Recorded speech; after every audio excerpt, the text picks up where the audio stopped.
ஆரம்பிச்சுட்டேன். தள்ளிக்கிறோமா? அப்படியெல்லாம் தேவைப்பட்டா நல்லா இருக்குமா?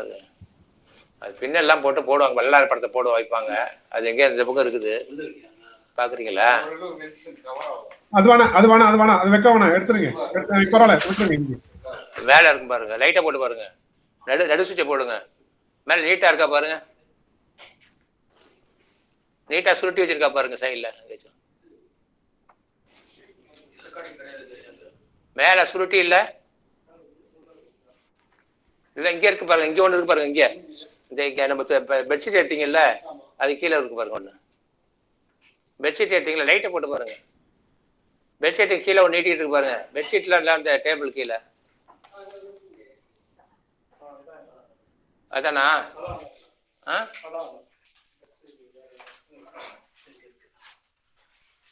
அங்க பின்னாடி இதுல துணி இருக்குதுங்க, அங்க கிடக்கும். கிச்சன்ல இருக்கும் துணி.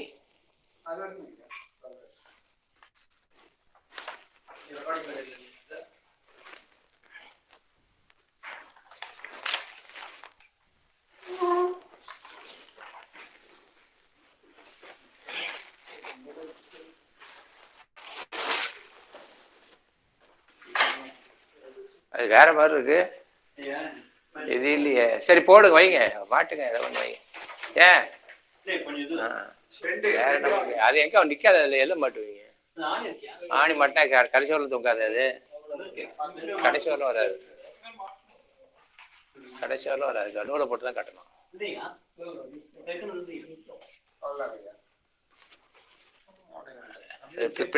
பின்னாடி மடக்கி விடுங்க, பின்னாடி மடக்கி விடுங்க, இப்படி இப்படி மடக்கி விடுங்க, இப்படி. இப்படி வச்சு ஒரு நகத்தால வரைஞ்சி விட்டா நிற்கும்.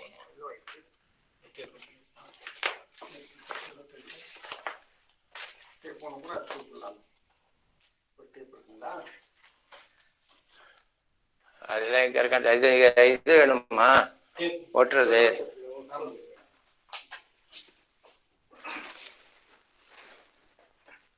கொடுங்க.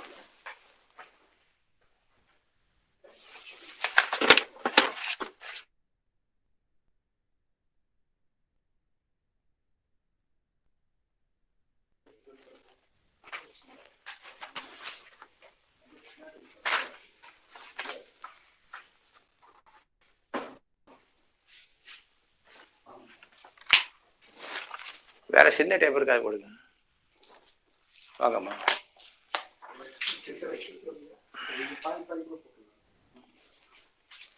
வேற டேப் இருந்தா போட்டுங்களா? அதுலயே வேற டேப் இருக்குமாங்க, இந்த டேப் இருக்கு, ஏதாவது ஒன்று போட்டு விட்டுங்களா? இந்த இதுக்கு கரண்ட்டுக்கு யூஸ் பண்ணுவாங்கல்ல, இந்த பக்கம் ஒட்டி இந்த பக்கம் ஒன்று விட்டுங்க, அவ்வளோதான்.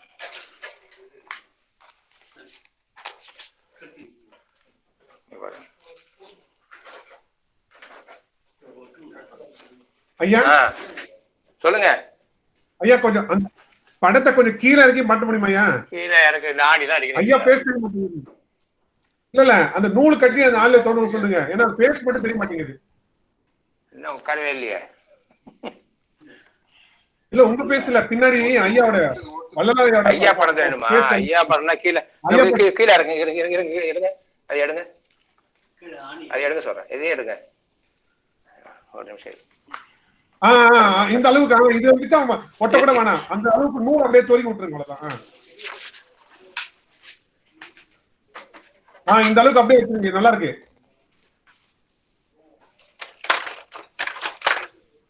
இந்தாங்க, ஆணியை பிடிங்க, கீழே அடிங்க.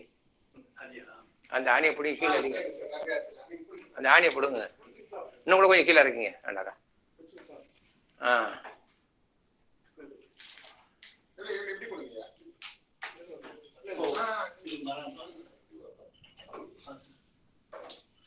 அது கீழே அப்படியே சுத்தி எடுக்க அடிங்க.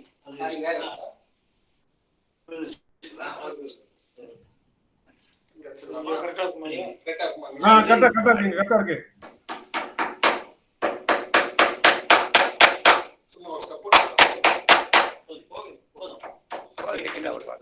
அவர் ஒழுங்கா அடிச்சுக்கலாம், அந்த பக்கம் அடிங்க. ஆணியை பிடுங்க. அருமையா. இந்த படம் வந்தாங்க ஒரிஜினல் படம், ஐயாவோட படம். ஆமாய்யா ஐயா தெரியும்யா, அது நல்லா அருமையா இருக்கு. வேட்டவனத்துல இருந்து சொன்னீங்க கொண்டு அன்னைக்கு. வந்தது. ஐயாவுடைய ஒரிஜினல் படம் இதுதான். இதை பார்த்து வரைஞ்சது. ஓவியர் வந்து பார்த்து வரைஞ்சது. இப்படி சேர்த்து விட்டுருங்க. இது போட்டுருங்க, செலோ டேப்.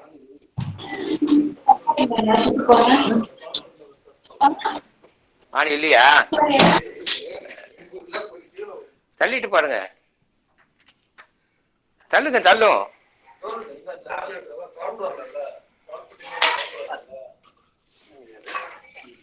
இருக்கா, தூக்கிட்டு அடிங்க. அடிங்க, கீழே வச்சு பாருங்க, அடையாளம் பாத்துங்க. இப்ப தூக்குங்க, அடிங்க. இதெல்லாம் முன்னாடியே செஞ்சிருக்கணும். இங்க மட்டும் விட்டுங்க சவத்துக்கு, இங்க விட்டுடுங்க கொஞ்சம் சவத்து. இப்படி விட்டுடுங்க. வேற டேப் போட்டுங்களா, அது மாதிரி தேவை இருக்காதுயா. கீழே அது அழகா வந்துருச்சு, நீங்க உட்காந்துட்டீங்கன்னா சரியாயிடும். சூப்பர் ஐயா. வேற ஏங்க இதை கொடுங்க, அது அட்டைப்பட்டிங்க, அது எடுங்க, அது எடுங்க. என்ன பண்றீங்க நீ?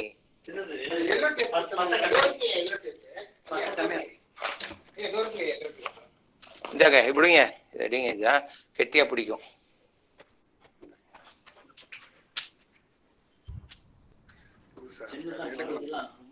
சரியா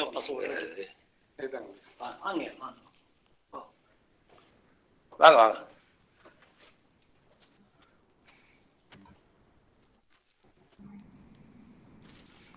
அப்படியே கட் பண்ணுங்க, கத்திரி எடுத்துட்டு வாங்க.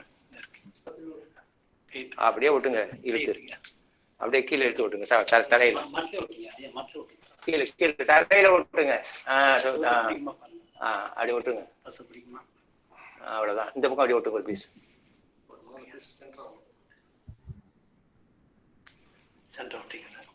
இந்த அங்க வச்சிருக்க, இந்த கையில இருக்கா, அதுதான் பிசிக்கிச்சு.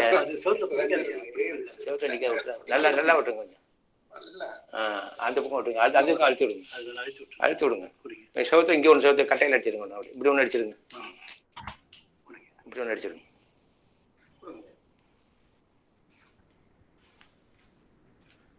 இந்தாங்க, இதுல ஒன்று அடிச்சிருங்கண்ணா. இது மேல ஒன்று அடிங்க. அந்த மாதிரி அடிச்சிருங்க அந்த பக்கம். அப்படி பேச்சுக்கிட்டு தான் வருது.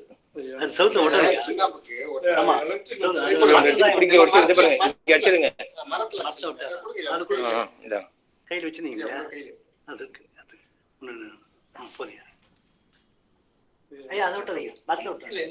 இங்க ஒன்று அடிங்க, இங்க பாருங்க, இப்படி அடிங்க.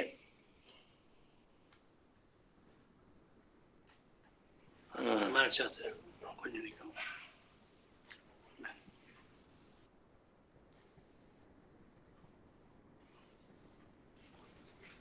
அவ்வளவுதான். இங்க வேணா இங்க உள்ள அடிக்கலாம், வேணா போதும். அப்படியே இதுதான் பிடிக்காது இல்ல, ஓகே. இந்தாங்க, இதை வச்சுங்க, இது வேணா கத்திரி வச்சுங்க போட்டு. ஓகே,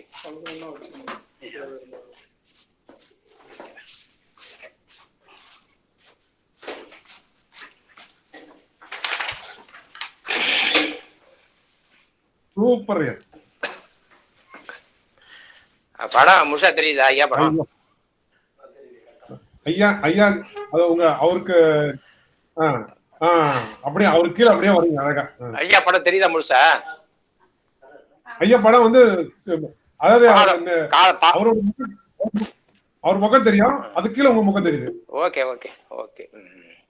இன்னும் கொஞ்சம் இழுத்து வைக்கிறேன் சார். இது நல்லா இப்ப நல்லா இருக்கேன். ஒரே ஒரு நிமிஷம், நான் அந்த ஆஃப் பண்ணி ஆன் பண்ணிடுறேன். அந்த இல்ல இல்ல படம் சரியா இருக்கா? ஓகே, இதே அளவுல இருந்தா okay okay okay.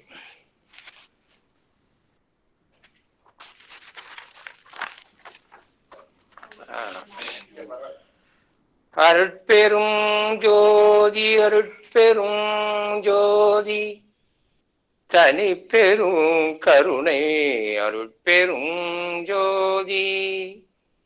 Vallal Peruman திருவடிகளே சரணம் சரணம் சரணம். மெய்யன்பர்களே, உலகெல்லாம் உணர்ந்து ஓதற்கு அறியவன் வள்ளலார் வடிவில் உள்ளுணர்வாக இருந்து நமக்குள் உணர்த்திய பிரபஞ்ச பேருண்மைகளை இந்த உலக சமுதாயத்துக்கு பகிர்ந்து கொண்டு வருகின்றோம். இன்றைக்கு திருவடி ஞான தீட்சா ரகசியங்களை கூகுள் வழியாகவே பாடத்தை துவங்க வேண்டும் என்று ஒரு முடிவு எடுக்கப்பட்டது. இன்றைக்கு இறைவன் அதை தடுத்துட்டாரு. இதெல்லாம் அவ்வளோ அலட்சியப்படுத்தக்கூடாதுப்பா, அதனால நேரடி வகுப்புல மட்டுமே போதிக்க வேண்டிய ஞானத்தை நீ கூகுள்ல எல்லாம் போய் கொடுத்தெல்லாம் பண்ணக்கூடாதுப்பான்னு சொல்லிட்டார் போல இருக்கு. ஆகையினால நான் அதை தைப்பூசத்தன்னைக்கு அன்றைக்கு பௌர்ணமி தான் வரும், அன்றைக்கு அதை வைத்துக் கொள்ளலாம். நேரடி வகுப்பு ஒன்று திருச்சி அல்லது ஓசூர் அல்லது வேறு எங்கேயாவது ஒரு பொது இடம் போச்சோம்ல, வள்ளிமலை இதில் கூட மேட்டுக்குப்பத்தில் கூட வச்சோம்ல, மேட்டுக்குப்பத்தில் வச்சோம் ஒரு முறை. அப்புறம் பழனி ஆசிரமம், இப்படி ஏதாவது வேறு மூன்றாவது இடம் தேர்வு செய்து நேரடி வகுப்பு தான் கொடுக்கணும் என்பது இறைவனுடைய கட்டளை போல இருக்கு. அதை தடுத்துட்டாரு. அதுக்கு தடுத்துட்டு முதல்ல அந்த விதியை கொடுப்பான்ட்டாரு. அதுபோல இடையில உடனே இந்த விதிகளை எல்லாம் முதல்ல தெரியப்படுத்து. ஏன்னா இந்த ஞானங்கிறது மிக உயர்வான ஞானம். இந்த ஞானத்தை அடைவதற்கு அவர்களுக்கு ஒரு தகுதி இருக்க வேண்டும். அதனால அந்த என்ன தகுதி என்பதை அவர்கள் தெரிந்து கொள்ள வேண்டும். அதை முதல்ல புரிய வச்சுது அப்படின்னு. ஏன்னா இன்னைக்கு மக்கள் ரொம்ப அவசர உலகத்துல வாழ்ந்துகிட்டு இருக்காங்க. முன்பெல்லாம் பஞ்சபூதங்களுக்கு தான் அடிமைப்பட்டு இருந்தாங்க. பஞ்சபூதங்கள்ல இருக்கிற, நான் முன்னாடி உங்களுக்கு பாடம் நடத்தியிருக்கேன். பஞ்சபூதங்கள் நம்மளை அடிமைப்படுத்துவது எப்படி என்று பார்த்தா, நீர், கனல், காற்று, இது மட்டும் தான் வாத பித்த சிரேத்மன்னு சொல்லுவாங்க. இது குறைஞ்சாலும் கூடினாலும் நோய். வள்ளுவர் சொல்றார், மிகினும் குறையனும் நோய் செய்யும் வழி முதலாய் எண்ணிய மூன்று. வழி என்பது காற்று, காற்றிலிருந்து எண்ணின மூன்று. பஞ்சபூதங்கள் நம்மளை அழைச்சிட்டு பண்ணுறது. நிலம் உடம்பு சோர்வை கொடுக்குது, உடம்பு ஒத்துழைக்க மாட்டேங்குது. ஆகாயம் காற்று எனர்ஜி லாஸ் ஆகி போய் பிரேக் டவுன் ஆகி கிடக்கிறோம். அடுத்தபடியா பஞ்சபூதங்களுடைய இயல்புகள் இருக்கு இல்லையா, அது என்னன்னாக்கா சுவை, ஒளி, ஊறு, ஓசை, நாற்றம். அது மட்டும் ஏக்கங்களா எடுத்து நம்மள அங்க போய் இங்க போய் பார்க்கணும், திங்கணும், சுவைக்கணும், வாழணும். இதெல்லாமே பஞ்சபூதங்களுடைய இயல்பு தன்மை. அது நம்மள்கிட்ட அதுவும் நம்மளை அடிமைப்படுத்திட்டு கிடக்குது. இதுக்கு மேலே அதுக்கு காரண தேகமா இருக்குது பருவுடல் பஞ்சபூதங்கள், அதுக்கு நுண்ணுடல் சுவை, ஒளி, ஊறு, ஓசை, நாற்றம் என்ற தன்மாத்திரைகள். அதற்கு காரண உடலாக இருப்பதுதான் உள்ள, மனம், புத்தி, சித்தம் என்ற அக காரணங்கள். அதுவும் ஒழுங்கா இல்லை நம்மள்கிட்ட. நெகட்டிவ் போய் அதில் இயங்கி உடன் எதிர்மறைகள் இயங்கி நம்மளை மோசமான நிலைமையில வச்சிருக்கு. இந்த மாதிரி நிலையில இருந்தால் மக்கள் ஞானம் அதில் அந்த நிலையிலிருந்து விடுவித்து கொண்டுதான் ஞானத்தை தெரிய வந்தார்கள். அதனால் சில தியாகங்களை பண்ண வேண்டிய கட்டாயத்தில் இருந்தார்கள். இந்த தியாகங்கள் பண்ணினால்தான் ஞானம் கிடைக்கும் என்ற ஒரு நிலை வந்தது. அதனால இயக்கங்களை தியாகம் பண்ணார்கள், உடலை வருத்தினார்கள். அதற்கென்று சில விரதங்களை எல்லாம் கடைபிடிச்சாங்க. மனதை பயிற்சிப்பட்டி அந்த மந்திரங்கள் அப்படி ஜபம் பண்ணி இப்படி எல்லாம் பண்ணி அப்படியெல்லாம் தான் ஞானத்தை தேடி கடைசியில் வந்தாங்க. இப்ப வேறு ஒரு 5 பூதங்கள் மனிதனை ஆட்சி செய்கிறது. அது மனிதனால் படைக்கப்பட்ட பூதங்கள். மனிதனால் படைக்கப்பட்ட வேறு ஒரு 5 பூதங்கள், 5 6 எத்தனை தெரியல எனக்கு, ஒரு வேறு சில பூதங்கள் வச்சுக்கோங்க. அது மனிதனை ஆட்டி படைக்கிறது. இப்பொழுது இங்க ஆன்மீகத்துக்குள்ள வரணும்னா இந்த இயற்கை பூதங்களை கூட வென்றுடலாம். ஆனா இவன் உருவாக்கி வச்சிருக்கிற பூதங்கள் இருக்கு இல்லையா, அது அவனை ரொம்ப அடிமைப்படுத்தி வைத்திருக்கிறது. போன்லாம் ஆஃப் பண்ணிடுங்க.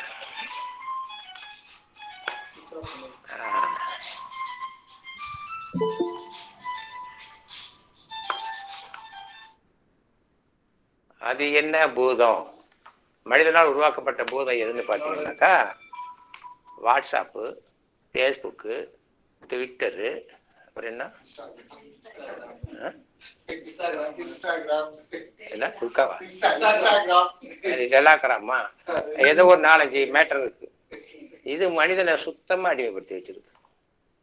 இன்னைக்கு பௌர்ணமி வகுப்புக்கு போகணும், பௌர்ணமியில போய் வகுப்பு அடிக்கணும், ஐயாவுடைய உபதேசங்களை கேட்கணும் என்று நீ முடிவு செய்துவிட்டு கிளம்புகிறாய். அப்பொழுது ஒரு பூதம் என்ன சொல்லுது? கூகுள்ங்கிற பூதம் வந்துட்டு பேசுது. எங்கப்பா போற? ஐயா வகுப்புக்கு போறேன். ஐயா ஐயா தான் வீட்டுக்கே வந்து வகுப்பு நடத்துறாருல்ல, நான் இருக்கேன்ல, நான் ஒருத்தர் இருக்குன்னு ஏன் நீ மறந்துட்ட? வீட்டுக்கே வந்து வகுப்பு நடத்த வைக்கிறேன் நான். நீ வந்து இங்க உட்காந்துக்கிட்டு சாப்பிடலாம், கேட்கலாம், படுத்துக்கிட்டு கேட்கலாம், சாப்பிட்டுக்கிட்டே கேட்கலாம், நீ எப்படி வேணாலும் கேட்கலாம்ப்பா.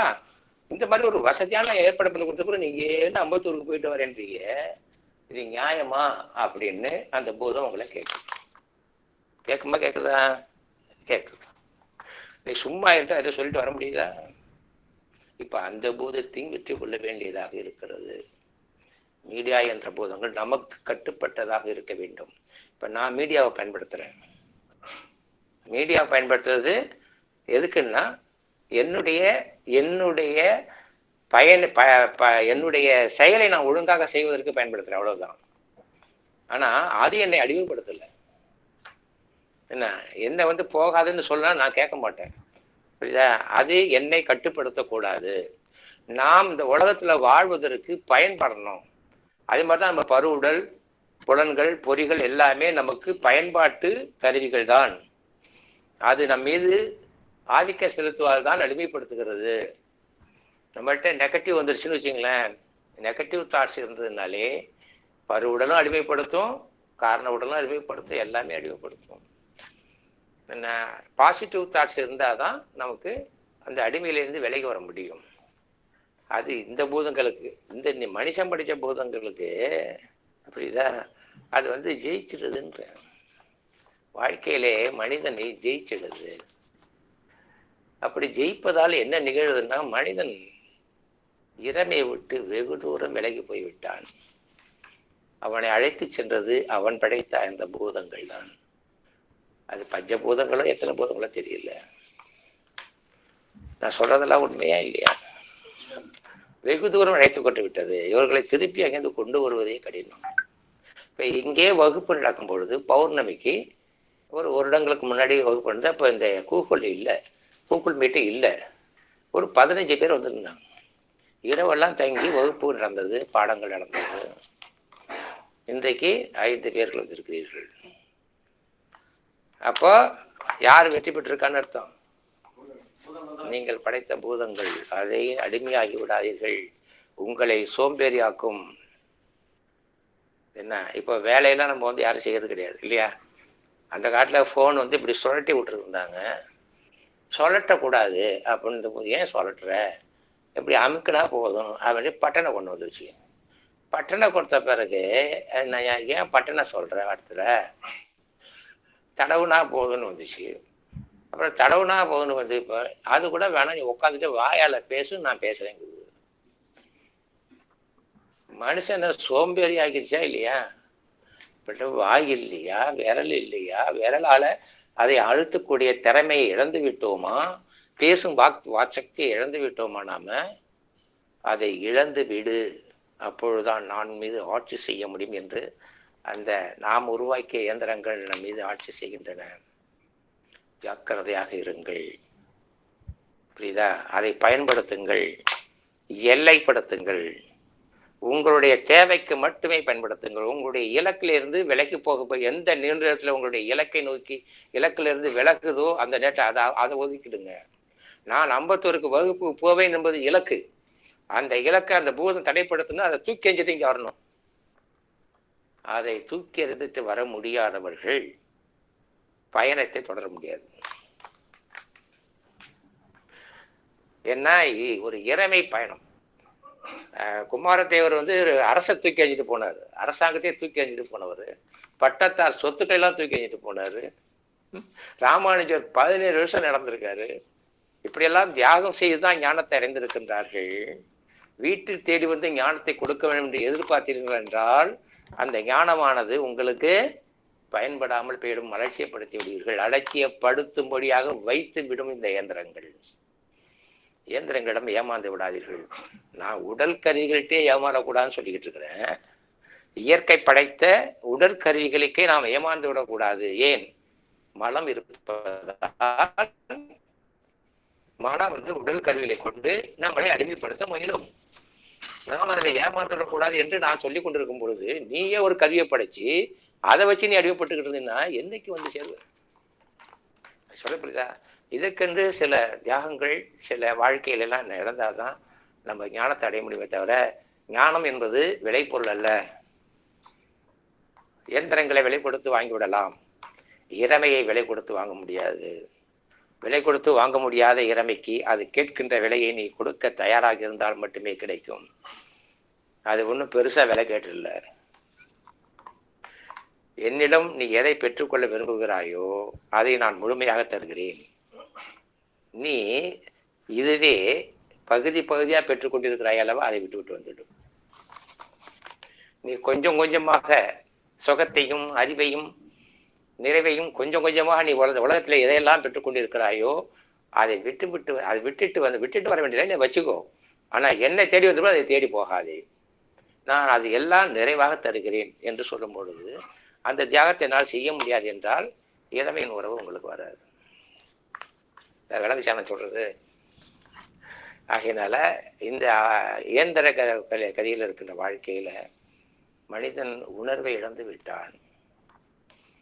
மனிதனுக்கு உணர்வு மயமானவன் மனிதன். இயந்திரங்களுக்கு உணர்வு கிடையாது.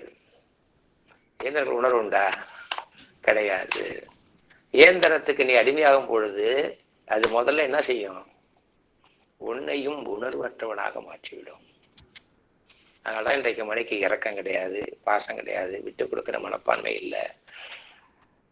நெகட்டிவ் தாட்ஸ் எதுவுமே இல்லாம போயிடுச்சு. நெகட்டிவ் தாட்ஸ் பூராமே கான்சியஸ், பாசிட்டிவ் தாட்ஸ் கான்சியஸ் கிடையாது. உங்களுக்கு அது நெகட்டிவ் தாட்ஸை மறைக்கின்ற மறைப்புகள், அது நீங்க போயிடும். இது நீங்க உணர்வுமயமாக நீங்க இருக்க வேண்டும் என்றால் உணர்வற்ற இயந்திரமயமாக மாறிவிடாதீர்கள். அதை எச்சரிக்கையா இருங்க, அளவோடு பயன்படுத்துங்க, தேவையானால் பயன்படுத்துங்க, தேவைக்கு மேல் பயன்படுத்தாதீங்க. என்ன அதனால இது ஏன் இவ்வளவு வலியுறுத்தி சொல்றேன்னா, நீங்க உயர்ந்த ஞானம்லாம் கேட்க ஆசைப்படுறீங்க. சாதாரண சும்மா ஒரு ரிலாக்ஸேஷன் மெடிடேஷன் தான் எது வேணாலும் சொல்லி கொடுத்துட்டு போயிடலாம். இறைவனே படைச்சது. திருவடி ஞான ரகசியம் என்பது, திருவடி தீட்சை ஞான ரகசியம் என்பது இறைவனே நேரடியாக ஒரு மனிதனை தேர்வு செய்து அந்த மனிதன் மூலமாக முழுமையாக நேரடியாக வகுப்பு நடத்தி இதை கொடுத்த தீட்சை. இதனுடைய பவுண்டரி யாருன்னாக்கா இறைவன் தான். புரியுதா? மற்ற யோக முறையெல்லாம் மனிதர்கள் கேட்டு பெற்றவை. நான் பக்குவம் அடையணும், பக்தி எனக்கு கோயிலை கட்டி கொடுங்க, நம்ம மனசை ஒழுங்குபடுத்தணும், பக்திக்கு அதுக்கான வழிகளை சொல்லி கொடுத்தாரு. அது சில மனிதர்கிட்ட பெரியவங்கள்ட்ட சொல்லி கொடுத்தாங்க, அவங்க கோயிலை கட்டினாங்க. இப்படி திருவடிஞான தீட்சை மற்ற அத்தனை பயிற்சிகளும் மனிதனுக்காக அவன் கோரிக்கைக்காக இறைவன் கொடுத்தவை. திருவடிஞான தீட்சா ரகசியம் மட்டும் அவராகவே கொடுத்தது. யாருக்காக கொடுத்தார் என்றால், யார் ஒருவன் தன்னுடைய இறைவனுடைய இயக்க களமாக ஆக்கிக் கொள்ள தயாராக இருக்கின்றானோ அவனுக்கு பயன்பட வேண்டும். யார் ஒருவன் தன்னை இறைமையின் இயக்க களமாக முழுமையா மாற்றிக்கொள்ள விரும்புகிறானோ அவனுக்கு மட்டுமே அவன் ஆக வேண்டாம், ஆக விரும்புகிறவன், ஆக ஆர்வம் அக்கறை தவிப்பு இயக்கம் தேடல் இதை விதைத்துக் கொள்கிறவன் அவனுக்கு மட்டுமே பயன்பட வேண்டும். அவனை மட்டுமே கரையேற்றி விடுவதற்காக இந்த பயிற்சியை இறைவனே உபதேசிச்ச பயிற்சி அது. அதனால அப்படிப்பட்ட ஒரு தொன்மையான பயிற்சி, நீண்ட காலத்துக்கு முந்திலிருந்து இருக்கிற பயிற்சி, முன்னோர்கள் பயின்று இதன் மூலமாக தான் அவர்கள் இறைமை உறவை பெற்றார்கள். இந்த பயிற்சியை பெற்றுதான் இறைமை உறவை அவர்கள் பெற்றார்கள். அப்படிப்பட்ட ஒரு உயர்ந்த ஞான பயிற்சியை நம்ம பெற்றுக்கொள்வதற்கு மற்ற பயிற்சிகளை போல, மற்ற அடைதல் போல இதுக்கு இந்த அடைதலுக்கு நம்ம விருப்பப்படி அடையணுங்கிற எண்ணத்தை வச்சிருக்கணும். நாம் எந்த தகுதி வேணாலும் இருப்பேன், என் தகுதிக்கு ஏற்பவர் ஞானத்தை கொண்டா அதுக்கு நிறைய ஞானங்கள் தான் இருக்கு. நீ மீன்லாம் சாப்பிட்டுக்க, கறி மீன்லாம் தின்னுக்கோ. கோயிலுக்கு வந்தீங்கன்னா அன்னைக்கு வந்து சாப்பிடாம இருக்கு, உனக்கு ஒரு சில நன்மையெல்லாம் கிடைக்கும். அவ்வளவுதான். புரியுதா உங்களுக்கு? இப்படி உன்னுடைய தகுதிக்கேற்ப உன்னை பக்குவப்படுத்துவதற்கான பயிற்சிகள் நிறைய இருக்கலாம். ஆனால் இந்த பயிற்சிக்கு நீ பக்குவத்தை அடையாமல் பயிற்சியை பெற முடியாது.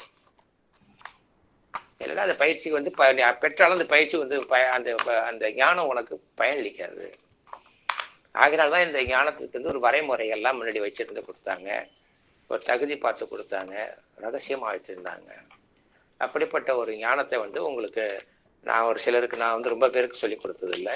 ஒரு 100-150 பேருக்கு ஒரு 35 வருஷத்துல சொல்லி கொடுத்துருக்கேன். அதுலேயே தேர்லவங்க எத்தனை பார்த்தா ஒரு 4-5 தான் தேர் இருப்பாங்கன்னு நினைக்கிறேன். அதாவது பயணிக்க விரும்புகிறவர்கள், இறைமையின் இயக்க களமா மாறுறது அடுத்த பிரச்சனை. இறைமை களமா ஆகுறது தான் சரி, அதை நோக்கி தான் பயணிக்கணும் என்ற அந்த பயணத்தை ஏற்றுக்கொண்டு அதை நோக்கி பயணிக்க வேண்டும் என்ற முடிவெடுத்து தொடர்ந்து நம்மளை அந்த ஃபாலோ பண்ணி வர்றவங்கன்னு பார்க்கும்போது ஒரு 5-6 பேர் தேர்றவங்க தான். பாக்கி எல்லாமே ஒரு அவங்க வந்து அவங்க சில தியாகங்கள் பண்ண முடியாம, அதாவது அவங்க தகுதிக்கு இதை ஏற்கிறதுக்கு அவங்க தகுதி இழக்க தயாராயில்லை. புரியுது அவங்களுக்கு? இத்தனைக்கும் இறைவன் வந்து எந்த தகுதி இழக்க சொல்லல, அதான் ஒரு பெரிய விஷயம். ஏன்னா அவர் படைத்து கொடுத்த எதையுமே வேணான்னு சொல்லட்டாரு. குடும்பத்தை விட்டு வர வேண்டாம், பிள்ளைகளை விட்டு வர வேண்டாம், சொத்துக்களை விட வேண்டாம், எல்லாமே வச்சுக்கோ, எல்லாற்றையும் வைத்துக்கொண்டே நீ பயணிக்க முடியும் என்பதுதான் இந்த ஞானத்துடைய ஒரு முக்கியமான விஷயம். ஏனென்றால் இறைவனே குடும்பம் தான் நடத்திக்கிட்டு இருக்காரு. அர்த்தநாரீஸ்வரர் இல்லையா, 2ஆ பிரிஞ்சாரு இல்லையா? 2ஆ பிரிஞ்சது பேரறிவு, பேரசிவு, பேரொளி, பேரொளி. அப்ப சக்தி, சிவம். அவரு குடும்பம் நடத்தி அந்த குடும்பத்துல அவரு குடும்பம் நடத்தி பிறந்த பிள்ளைங்க தான் எல்லா இயக்கங்களும் பேரறிவியும் பேரசைகளுடைய பகுதி இயக்கங்கள். ஒரு அப்பா அம்மா இருந்தாங்கன்னா அவங்க பிள்ளைங்களுக்கு வந்து அம்மா அப்பா குணம் இருக்குன்னு சொல்லுவாங்க இல்லையா? அப்படிதானே? இப்ப எல்லாருக்கும் அப்பா அம்மா குணம் இருக்கு. அப்பா அம்மா குணம் என்ன? அறிவு வடிவானவர்கள், செயல் வடிவானவர். நம்ம அறிவு வடிவாக தான், செயல் வடிவாக தான் இருக்கிறோம். ஏன்னா அத்தனை இயக்கங்களுமே அவர் குடும்பம் நடத்தி பெற்ற பிள்ளைங்க தான். அதனால அவரே குடும்பம் சொல்லும்போது நம்ம வந்து குடும்பத்தை விட்டு வா தனியா வான்னு சொல்லுவார? அப்படிலாம் சொல்லலை. குடும்பத்துல இருந்து கொண்டு குடும்பத்தில இருந்து அதற்கான விதிகளை பின்பற்ற சொல்றாங்க. உனக்கு எல்லாத்துக்கும் நான் விதி வகுத்திருக்கிறேன், அந்த விதிகளை கடைபிடித்து நீ நான் படைத்த அனைத்துமே நீ பயன்படுத்திக் கொள். சாப்பிட வேணாம் சொல்ல, புலன்களை பயன்படுத்த வேணாம் சொல்ல, பொறிகளை பயன்படுத்த வேணாம் சொல்ல, எல்லாத்தையும் பயன்படுத்திக்கோ. ஆனால் அவைகளுக்கு நான் எல்லை வகுத்து கொடுத்திருக்கிறேன், விதிகள் வகுத்து கொடுத்திருக்கிறேன். எல்லை மீறாத, விதியை அலட்சியப்படுத்தாத, அவ்வளவுதான். வேண்டான்னு சொல்லலை. புரியுது உங்களுக்கு? ஏன்னா அது விபரீதமாகி உனக்கு தான் அழிவு ஏற்படும் அப்படின்னு சொல்றாரு. உங்களுக்கு ஐயா, அதுதான் அவருடைய கருத்து. மனிதனை மட்டும் நான் கொஞ்சம் சிறப்பா படைச்சிருக்கேன், மற்ற இயக்கங்களை விட மனிதனுக்கு ஒரு சிறப்புத்தன்மை. அந்த சிறப்புத்தன்மைன்னா எனக்கு இருக்கிற அதிகாரம் அவனுக்கு கொஞ்சம் கொடுத்துட்டேன். இந்த பிரபஞ்சத்தை படைக்கின்ற என்னுடைய அறிவிலிருந்து கொஞ்சம் அறிவை எடுத்து நான் மனிதனுக்கு மட்டும் கொடுத்திருக்கிறேன், மற்ற எந்த இயக்கங்களும் கொடுக்கவில்லை. அதுதான் ஆய்வறிவு, தற்சுதந்திரம். இன்னொரு காரியமும் பண்ணியிருக்காரு, அதான் ரொம்ப பெரிய முக்கியமான காரியம். மனிதனை இறக்கும்படியாக படைக்கவில்லை. மனித இயக்கம் மட்டும் மரணம் அடையும்படியாக படைக்கப்படவில்லை. எல்லாத்துக்கும் எக்ஸ்பைரி டேட் உண்டு. எல்லா இயக்கம், மனிதனை தவிர மற்ற அத்தனை இயக்கங்களுக்கும் எக்ஸ்பைரி டேட், சூரியன் கூட உண்டு. விஞ்ஞானிகள் சொல்லுகிறார்கள், ஏதோ எத்தனையோ கோடி ஆண்டுகள் போன பிறகு சூரியனை வந்து அப்படியே அதில் உள்ள ஆவி, அந்த இதெல்லாம் ஆவியாகி வீணா போயிடும். அப்போ கோள்கள்லாம் இல்லாமல் போயிடும். அப்போ இந்த ஒரு பகுதி பிரபஞ்சத்துல சிதைந்து போய்விடும். அதுக்கு எக்ஸ்பைரி டேட்டு விஞ்ஞானிகளே கண்டுபிடிச்சிட்டான். நட்சத்திரங்களுக்கு எக்ஸ்பைரி டேட் சொல்றான். அப்புறம் அது கரு குழியா என்ன கருந்தொடையா என்னமோ மாறுதுன்றான், என்னென்னமோ சொல்றாங்க. ஆனால் உலகத்தில் உள்ள எல்லாவற்றுக்குமே எக்ஸ்பைரி டேட் உண்டு. எக்ஸ்பைரி டேட் இல்லாத ஒரே தயாரிப்பு மனிதன் மட்டுமே. ஆனால் ஏன் மனிதன் இறந்து கொண்டிருக்கிறான்? சூசைட் பண்ணுகிறான். மனிதர்கள் அவர்களும் மரணம் என்ற பெயரிலே தற்கொலை செய்து கொள்கிறார்கள். மனிதர்கள் அனைவருமே மரணம் என்ற பெயரில் தற்கொலை செய்து கொள்கிறார்கள். தூக்கு மாட்டிட்டாலோ விஷத்தை சாப்பிட்டாலோ தற்கொலை நினைக்காதீங்க. புரியுதா? எல்லை தாண்டி இயங்கினாலே தற்கொலை, முரண்பட்டு இயங்கினாலே தற்கொலை, நலிவை நீயாக வரவழைத்துக் கொண்டாலே தற்கொலை தானே. நலிவு என்ன தரும்? மரணம் தரும். முரண்பாடு என்ன தரும்? விஷம் என்ன தரும்? தூக்கு மாட்டம் என்ன வரும்? மரணம் தரக்கூடிய ஜாதி தானேப்பா அது. அது அது நீ செஞ்சீன்னாக்கா மரணத்தை யார் விலை கொடுத்து வாங்குறது? இறந்து போவது இறைமையின் ஆளுமையில் இல்லை. மனிதனுடைய எக்ஸ்பைரி டேட்டை ஃபிக்ஸ் பண்றது இறைவன் இல்லை. ஆனால் அவர்தான் மரணிக்க வைக்கிறார். ஆனா அந்த மரணிக்கும் காலத்தை நிர்ணயிப்பது அவர் அல்ல. அது யாரு? நீதான். நீ அந்த உடலை எந்த அளவுக்கு இயக்க ஒழுங்கிலேயே வைத்துக் கொண்டிருக்கின்றாயோ, உள்ளே இருக்கின்ற மனசாட்சி வழியாக உணவோடு உறவு கொண்டு உன்னுடைய வாழ்க்கையை மாற்றி அமைக்கின்றாயோ, அந்த அளவுக்கு இந்த உடலையே நித்திய தேகமாக்கின்றாரு. பிறப்பற்ற உடலாக மாற்றி விடுவார். அதுக்கான எல்லா ஏற்பாடுகளும் மனிதன் இருக்கிறது. மனித இயக்க அமைப்புக்குள் இருக்கின்றது. ஒரு சிங்கம் பாதியிலே இறந்து விட்டால் திரும்பவும் சிங்கமாக தான் பிறக்கும். பாதியிலே கொல்லப்பட்டால் அது ஒரு பூரணத்தை முடிந்து விட்டதுன்னு வச்சுங்களேன். ஒரு பூரண நிலை அடைந்து விட்டால் அது இன்னொரு மிருகமாக தான் பிறக்குமே தவிர மனிதனாக பிறக்காது. இது இன்னொரு மிருகத்துல பிறந்து ஒரு பக்குவம் அடைஞ்சு கடைசியாக மனிதனாக பிறந்து விடுகிறான். மனிதனாக பிறந்த பிறகு விலங்காக பிறப்பானா? கிடையாது. சிங்கம் என்ற விலங்குக்குள் ஒரு சிங்க குட்டியிலிருந்து பெருசா சிங்கத்துக்கு என்ன வேலையோ அதான் வச்சிருக்காரு. அது பக்குவம் அடைஞ்ச பிறகு அது பசுவாக பிறக்கும் பொழுது இந்த சிங்கமுடைய அந்த அக்கௌண்ட்டை எடுத்துட்டு பசு என்ற அக்கௌண்ட்டுக்குள்ள வச்சுதான் அனுப்புறாரு. அப்படிதான் உங்களுக்கு. அப்போ அது கடந்து போகணும். இப்படி பல பிறப்பு எடுத்து நாம மனித பிறப்புக்கு வந்த பிறகு விலங்குலேருந்து மனிதன் பிறக்கும் பொழுது விலங்கு தன்மையோடு தான் பிறக்கின்றான். என்னோட பிறக்கிறான்? விலங்கு தன்மையோடு பிறக்கின்றான். விலங்கு தன்மையோடு பிறந்த மனிதன் விலங்கு தன்மையிலிருந்து விடுபட்டு மனிதனாக பிறப்பெடுக்க வேண்டும். மனிதனாக பிறப்பெடுத்த மனிதன் இந்த மாதிரி உபதேசங்கள் எல்லாம் கேட்டு மாமனிதனாக முயற்சி செய்ய வேண்டும். மாமனிதனாக வாழ்ந்து இறைமையோடு உறவு கொண்டு நித்திய வாழ்வை பெற வேண்டும். இதற்கு பிறப்பெடுக்க வேண்டிய அவசியம் இல்லை. விலங்கா பிறந்த மனிதன் இறந்துதான் மனிதனாக பிறக்க வேண்டியது அவசியம் இல்லை. மனித பிறப்புக்கு மனித பிறப்பிலே வாழ்வோன் இறந்துதான் மாமனிதனுக்காக பிறப்பெடுக்க வேண்டும் என்ற அவசியம் இல்லை. விலங்கு தன்மையிலிருந்து விடுபட்ட பிறகு இந்த பிறப்பிலேயே மனித தன்மைக்கான வாழ்க்கை உனக்கு தரப்படும். மனித தன்மையில நீ முழுமை அடைந்த பிறகு இந்த பிறப்பிலேயே மாமனிதனுக்கான வாழ்க்கை உனக்கு தரப்படும். அதற்கான ஏற்பாடுகள் அனைத்துமே ஒவ்வொரு மனிதனிடம் இருக்கிறது. எவ்வளவு அற்புதமான பிறப்பு! சொல்றது விளங்குதா இல்லையா? சில இறந்து போயிட்டா திரும்பி நான் சொல்றாங்க, ஐயா செத்துட்டா மறுபடி எந்த பிறப்பு பிறக்குமோ, மிருகமா பிறக்குமோ, குரங்கா பிறக்கணும், என்ன பிறக்கணும் தெரியலன்னு கவலைப்படுறாங்களே. அது என்ன காரணம்னா, ஐயோ குரங்குல இருந்து பிறந்திருக்கலாம், பன்னிலேருந்து பிறந்திருக்கலாம், பசுலேருந்து பிறந்திருக்கலாம், விலங்கு தானே. ஆனா பிறந்த பிறகு எதுல வாழ்ந்துட்டு இருக்கான்? மனித உடல் என்னவா வாழ்ந்துட்டு இருக்கான்? விலங்காக வாழ்ந்துட்டு இருக்கான். இன்னும் மனித உடலில் மனிதனாக வாழவில்லை. மனித உடலில் விலங்காக வாழ்கிறான் இல்லையா? அந்த விலங்கு திறந்து விடுபடுகின்ற அதிகாரம் மனிதனுக்கு மட்டும் உண்டு. ஒரு ஒரு பசு என்ற விலங்கு விலங்குத்தன்மை விடுபட்டு மனிதன்மைக்கு வர முடியாது. அதுக்கான சோர்ஸ் அதுகிட்ட இல்லை. மனிதனாக நீ பிறப்பெடுக்க வேண்டிய விலங்குத்தன்மையிலிருந்து விடுதலை அடைந்தீங்கன்னா புரியுதா, உடனே சாகடிச்சு மனிதத்தன்மைக்கு புதுசா பிறப்பு தர்றது இல்லை. இந்த பிறப்பிலே அதுக்கான சோர்ஸ் வச்சிருக்காரு. இதே அடுத்த பிறகு மாமனிதனுக்கான சோர்ஸ் இருக்கு.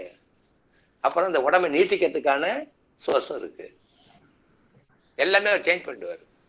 உள்ள உட்காந்துட்டு அதுக்காக உள்ளே வந்து பாருக்காரு, எதிர்பார்த்துட்டு இருக்காரு, வாப்பா வாப்பான்னு கூப்பிட்டு இருக்காரு.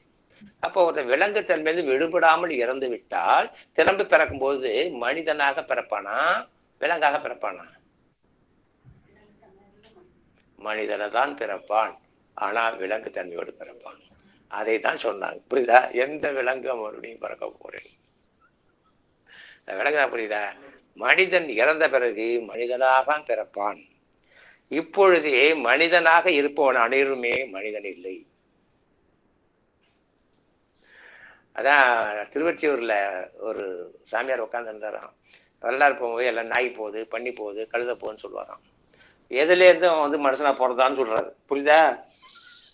எந்த விலங்கிலிருந்து அவன் மனிதனாக பிறந்திருக்கிறான் அப்படிங்கிறத சொல்லிக்கிட்டு இருக்காரு. அவருக்கு சூட்சும விஷயம் தெரியுது. வரலாறு வந்த பிறகு உத்தம மனிதனை பண்ணுன்னு முடிக்கிட்டாராம். அப்படியே அப்புறம் அவர் போய் சொன்னார், அந்த மாதிரி வேணாம், இங்க எல்லாம் சொல்ல இருக்காதீங்க. அவர் பேரு விட்டோபா சுவாமிகள் பேரு. வேலூர்ல எங்க சமாதி இருக்கு வருது. அவரு அப்புறம் கிளம்பி போயிட்டார் அந்த பக்கம். எதுக்கு சொல்றேன்னா, மனிதனாக திறந்திருக்கிறானே தவிர மனிதனுக்குள் மனிதன் இல்லை. விலங்காக வாழ்கிறோம். இதை நீ மறந்து விடக்கூடாது என்பதற்காக நீ என்னென்ன பிறப்புகள் எடுத்தாயோ அதையெல்லாம் நீ பிறக்கும் போது நினைவுபடுத்துகிறார்கள். பிறந்தவுடன் அசையாமல் கிடக்கிறது, அது பஞ்சபூதங்களாக இருந்த நிலை. பிறந்தவுடன் அசையாமல் கிடக்கிறது, அது பஞ்சபூதங்களாக வாழ்ந்த நிலை. பிறந்தது மெல்ல கை கால்களை அசைக்கிறது, இடம்பெயராமல். இடம்பெயராமல் கிளைகளை அசைப்பது மரம். செடி, மரம் செடி கொடியெல்லாம் எப்படி இருக்கு? இன்னைக்கு இந்த செடி இங்க, இந்த மரம் மாமரம் இங்க இருக்கு, நாளைக்கு அந்த அடுத்த வீட்டுக்கு போயிடுதா? அடுத்த வீட்டு கொள்ளையில போய் உனக்கு இதான் எங்க வேலி தாண்டி தான் இல்லை, அங்கே தான் இருக்குது. இடம்பெயராமல் கை கால்களை அசைப்பது நாம் மரமாக பிறந்ததை நினைவூட்டுவதற்காக. பிறகு ஊர்ந்து செல்கின்றோம், தவழ்ந்து செல்கின்றோம். அவையெல்லாம் நாம் எடுத்த பிறப்புகளை நினைவூட்டுவதற்காக. பிறகு மண்டியிட்டு செல்கின்றோம் விலங்குகளாக. பிறகு குரங்கா போல, குரங்கு எப்பவுமே ஏதாவது பிடிச்சிக்கிட்டு தான் போகும், ஸ்ட்ரைட்டா நடந்து போவோம் நம்ம மாதிரி. அப்படி நம்ம ஏதாவது பிடிச்சிக்கிட்டே நடக்கிறோம், கடைசியா நிமிர்ந்து நடக்கிறோம் மனிதனாக. விளங்குதா?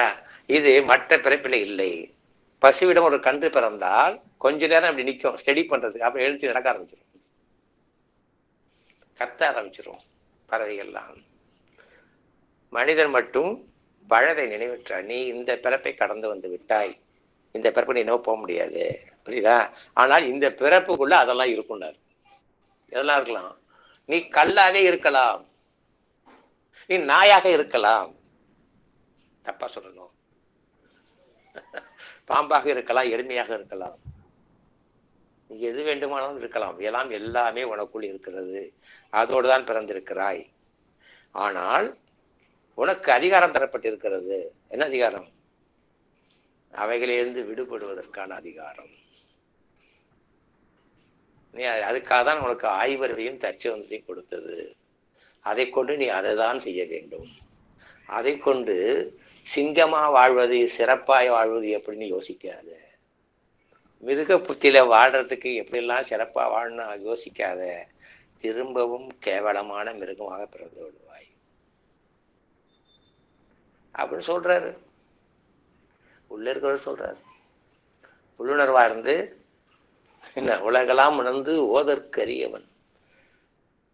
உலகெல்லாம் உணர்ந்தவர் அவர் தானே, ஓதற்கு அறியவன். அவர் நம்ம ஒன்று இன்னார்னு சொல்ல முடியாது, அப்படிப்பட்டவர் உள்ளு நின்று நமக்கு உள்ளுணர்வாக இருந்து நமக்கு பாடம் தட்டுறாரு.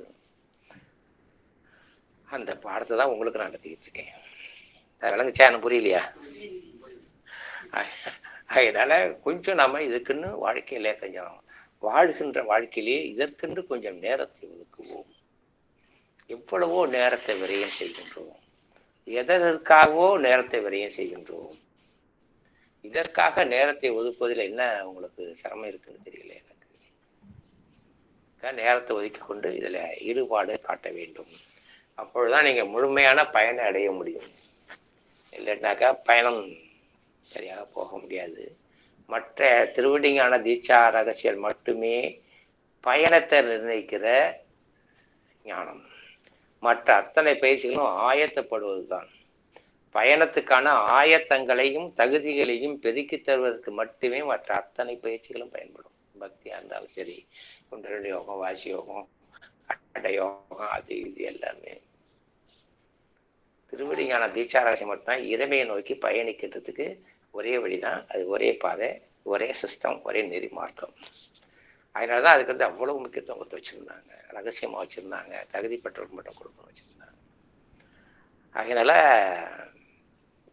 அந்த திருவடிஞான தீட்சா ரகசியங்களை பற்றி சில விதிமுறைகளை எனக்கு உணர்த்தி அப்படி நான் உங்களுக்கு தந்திருக்கிறேன். இதை எல்லாருக்கும் அனுப்பிட்டீங்களா? இதுல வாட்ஸ்அப்ல போயிருக்கோம்.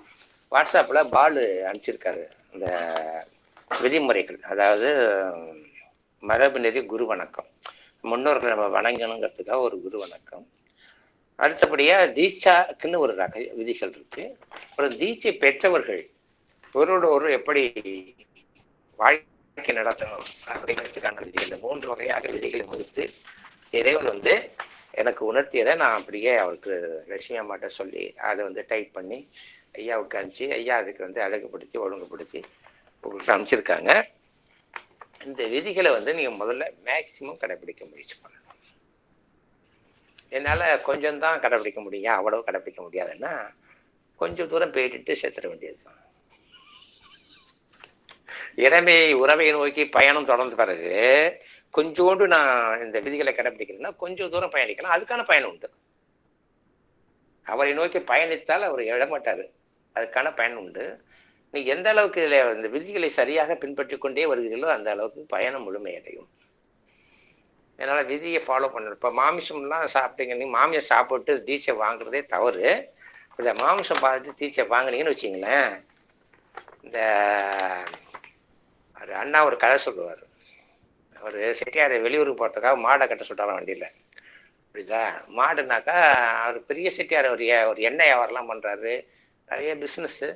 அப்போல்லாம் என்னன்னாக்கா நைட்டு விடிய காலம் 3 மணிக்கு எல்லாம் கிளம்பி போவாங்க. ஏன்னா விடிய காலம் போனால் தான் வண்டி போயிட்டே இருக்கும்.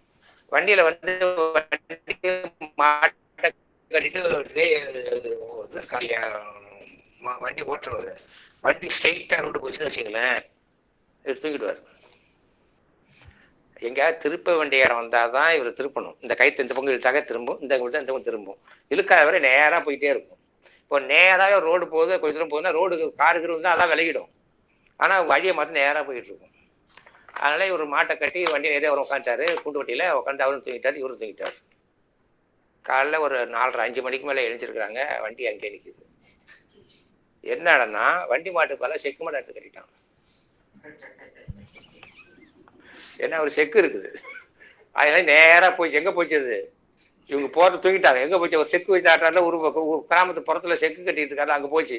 அங்கே போய் ரவுண்ட் அடிச்சுட்டு கிடக்குது. இவங்க வண்டி ஓடுதுன்னு நினச்சிக்கிட்டு இருக்காங்க. அது மாதிரி என்ன, மாமியம் சாப்பிட்டாங்க, ஞானத்தை வாங்கிட்டு செக்கு மாடு மாதிரி நிற்குமே தவிர ஊருக்கு போய் சேராது. அதனால மாமிசம் கண்டிப்பாக இருக்கக்கூடாது. மாமிசம் இல்லாம, ஏன்னா வள்ளுவரே சொல்றாரு, தன் ஊன் பெருக்கற்கு இன்னொரு ஊன் என்பான் எங்கனம் ஆளும் அருள். இறைவனுடைய அருள் இல்லாமல் அருள் துறையில நீ வந்து மாமியம் சாப்பிட்டா எப்படி உனக்கு அருளை தங்கும் அப்படின்னு கேட்கிறாரு. அப்புறம் அருளே இல்லையும் போது வண்டி மட்டும் சுற்றி கிடக்க வேண்டியதுதான். எனக்கு தெரியும் ஞானம் தெரியும்னுட்டு அப்படியே பண்ணிட்டு இருக்க வேண்டியதுதான். புரியுதா? அதனால உங்களுடைய 2 மாடுகளை பூட்டுங்கள். ஒரு மாடு உங்களுடைய இயக்க அறிவு, இன்னொரு மாடு உங்களுடைய இயக்க செயல். அது இலக்கிலே அந்த 2 மாடுகளுக்கும் இலக்கை சொல்லிவிடுங்கள். இறைமையின் இயக்க களம் ஆவது மட்டுமே அறிவுக்கான வேலையா இருக்கணும். செயலுக்கான நோக்கம் என்ன இருக்கணும்? இறைமையின் இயக்க களத்தை அடைவதே செயலுக்கான. இந்த 2 மாட்டையும் உங்க வண்டியில பூட்டிடுங்க. புரியுதா? மூட்டிட்டு என்ன செய்யணும்? இலக்கை நிர்ணயித்து விடுங்கள். நீங்கள் வண்டி ஓட்ட வேண்டாம், மனசாட்சியை உட்கார வச்சிருங்க. அது சூப்பரா வண்டி ஓட்டுறாரு, நீங்க தூங்கி விடுங்கள். அவர்கிட்ட ஒப்படைச்சிட்டு தூங்கிடுங்கன்னா அவர் சொல்றபடி கேட்டு போயிட்டே இருங்க. அவ்வளவுதான். தவறி சகுனியை உட்கார வைத்து விடாதீர்கள். வண்டி போய்கொண்டே இருக்கும், எதிர் திசையில் போய் கொண்டிருக்கும். புரியுது அவங்களுக்கு? அதனால ஜாக்கிரதையாக உங்களுடைய இயக்க அறிவு, இயக்க சேர்ந்த 2 மாடுகளை உங்களுடைய இந்த மனம் என்ற வண்டியிலே பூட்டி மனசாட்சி ஓட்டுநர் ஆக்கி இலக்க நினைத்து விடுங்கள். உங்களுடைய எல்லா அறிவிலையுமே என்ன இலக்கா இருக்கணும்? இறைமையின் இயக்க களமா ஆவது கடமை இருக்கணும். நீங்க என்ன வேணாலும் செஞ்சுக்கிட்டே இருங்க. இந்த வேலை செஞ்சுட்டு என்ன செய்ய போறீங்க? அதுக்கான முயற்சி என்ன செஞ்சோன்னு பார்க்கணும். உங்களுடைய செயல்ல என்னென்ன செஞ்சிருக்கீங்க, இதுக்காக என்ன செஞ்சிருக்கீங்கன்னு பார்க்கணும். இந்த ரெண்டையும் நீங்க யோசிச்சுக்கிட்டே இருந்தீங்கன்னாக்கா மனசாட்சியை தான் வண்டியை ஓட்டுவாரு.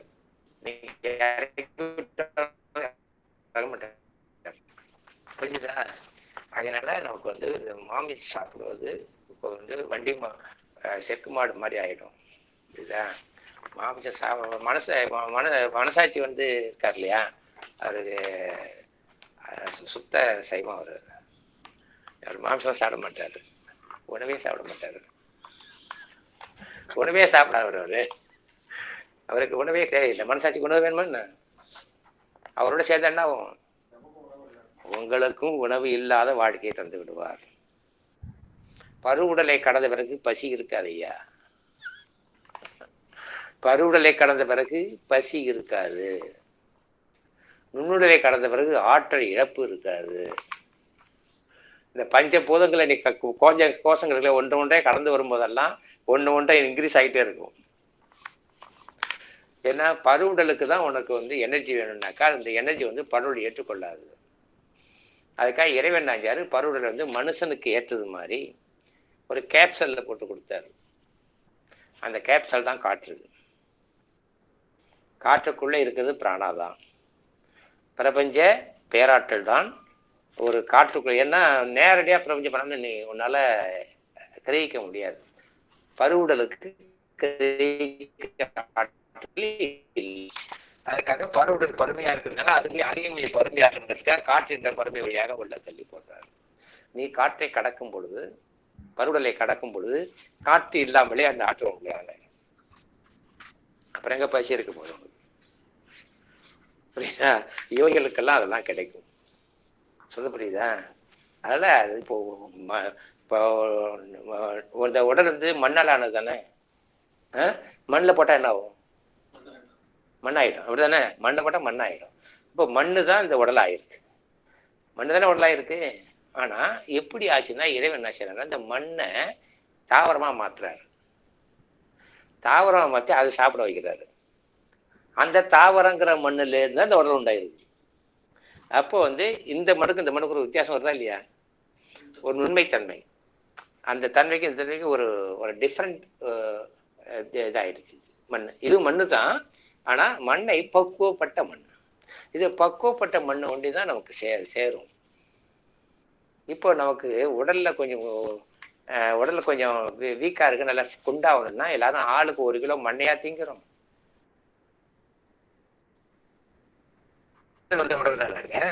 திரும்ப மண்ணை சாப்பிட்டா மண்ணுக்குள்ள போய் மண்ணு இழக்குதுல இருக்காது. ஏன்னா பருவுடல் ஒரு பக்குவப்பட்ட உடல். அதுக்கு மண்ணை பக்குவப்படுத்தி சாப்பிட்டாதான் சரியா இருக்கும். அதுக்காக இறைவனே சமைத்து கொடுத்த உணவுதான். மண்ணை உணவாக்கி தந்தவர் அவரு. மண்ணை நாம் சாப்பிட அளவுக்கு உணவாக்கி தந்திருக்கிறார். அவர் சமைத்த முதல் சமையல் தாவரம் தான் நமக்காக. புரியுதா? அத நாம ஒரு சமையல் பண்றோம் பார்த்தீங்களா? அவர் என்னமோ புதுசா இல்லாத மாதிரியும் அவர் எல்லாமே பண்ணிதானே வச்சிருக்காரு. அவர் படைப்புல காரம் இருக்கு, புளிப்பு இருக்கு, எல்லாமே இருக்கு. நீ அறுசுவையும் அவர் படைக்கெல்லாம் உனக்கு ஒண்ணுமே கிடைச்சிருக்காங்க. அதை போய் நீ வேற கலவெல்லாம் பண்ணி சமைக்க கொடுத்த ஏகரி வச்சுக்கிட்டு அவர் தான் படைக்கணுமா நானும் படைக்கணும்னு படைச்சு கிடக்குறேன். அப்படி இயற்கை உணவை நீ சாப்பிடும் பொழுது புரியுதா உங்களுக்கு? கொஞ்சம் கொஞ்சமாக உனக்கு மண் அந்த பூதம் வந்து உங்களுக்கு எரிக்காம போயிடும். அந்த அளவுக்கு பக்கம் ஆயிடும். புரியுதா? அப்படி ஒவ்வொரு அந்த நீங்க பயணிக்க உங்களுடைய தேவைகள் இடமே நிறைவேற்றி வச்சிருக்கோம். எல்லாத்துலயும் நிறைவேற்றி வைக்கும். அதனால இந்த இதுக்கெல்லாம் வந்து மூலமாக இருக்கிறது திருவிடி ஞானம். திருவிடி ஞானத்தை அடிப்படையாக கொண்ட உண்மைகள் தான் இது எல்லாமே. அதுக்காக தான் இதெல்லாம் சொல்லியிருக்காங்க. சரி, நம்ம சப்ஜெக்டுக்குள்ள போவோம். எவ்வளவு நாளைக்கு முடிக்கணும்? 9 மணி முடிச்சிடவா? இல்லை கடற்கரை படிச்சிடுறேன். இல்லை நான் 1 மணி நேரம். நீங்க என்ன கார்ல வந்துருக்கீங்களா? நீங்க நைட் வீட்டுக்கு போறீங்களா? சரி, அதாவது மரபு நெறி குரு வணக்கம்னு ஒன்று வச்சிருக்கிறோம். குரு வணக்கங்கிறது என்னன்னா, நம்ம வந்து நமக்கு 2 வகையான ஞானம் இதுல இருக்கு. ஒன்று அறிவுக்கான தெளிவு, இன்னொன்று செயலுக்கான தெளிவு. இப்போ நம்ம சூரிய வெப்பத்துல 2 இருக்குன்னு சொல்லியிருக்கேன். என்ன சொல்லியிருக்கேன்?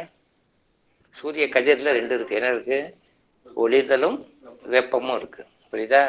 ஒளிதல் வடிவங்களை உருவாக்கி இருக்கு, வெப்பம் இயல்புகளை உருவாக்கிருக்குன்னு சொல்லியிருக்கேன் இல்லையா? அது போல அறிவு நமக்குடைய வடிவங்களையும் விளக்கங்களையும் தத்துவங்களையும் பயணிக்க வேண்டிய பாதை, இந்த விளக்கங்கள் எல்லாம் நமக்கு பேசலாம்.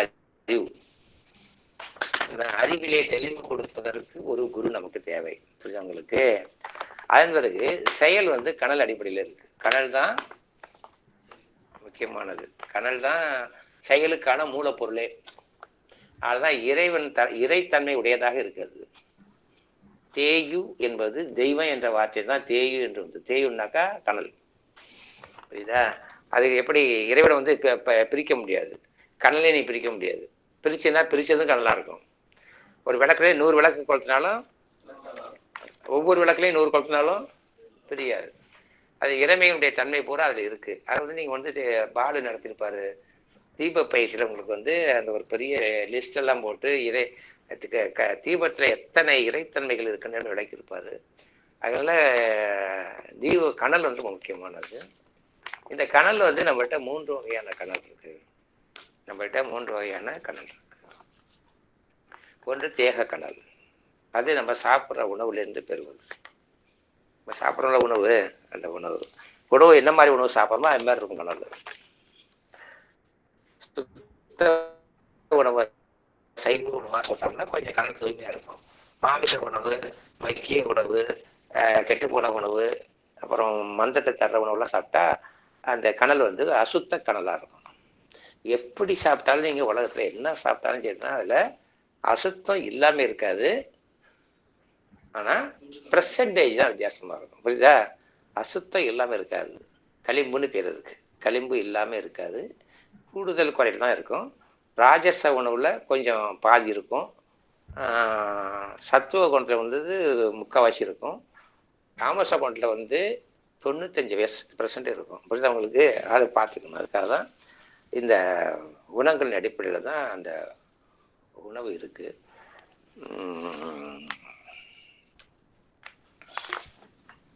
எதுக்கு சொல்லியிருந்தேன்?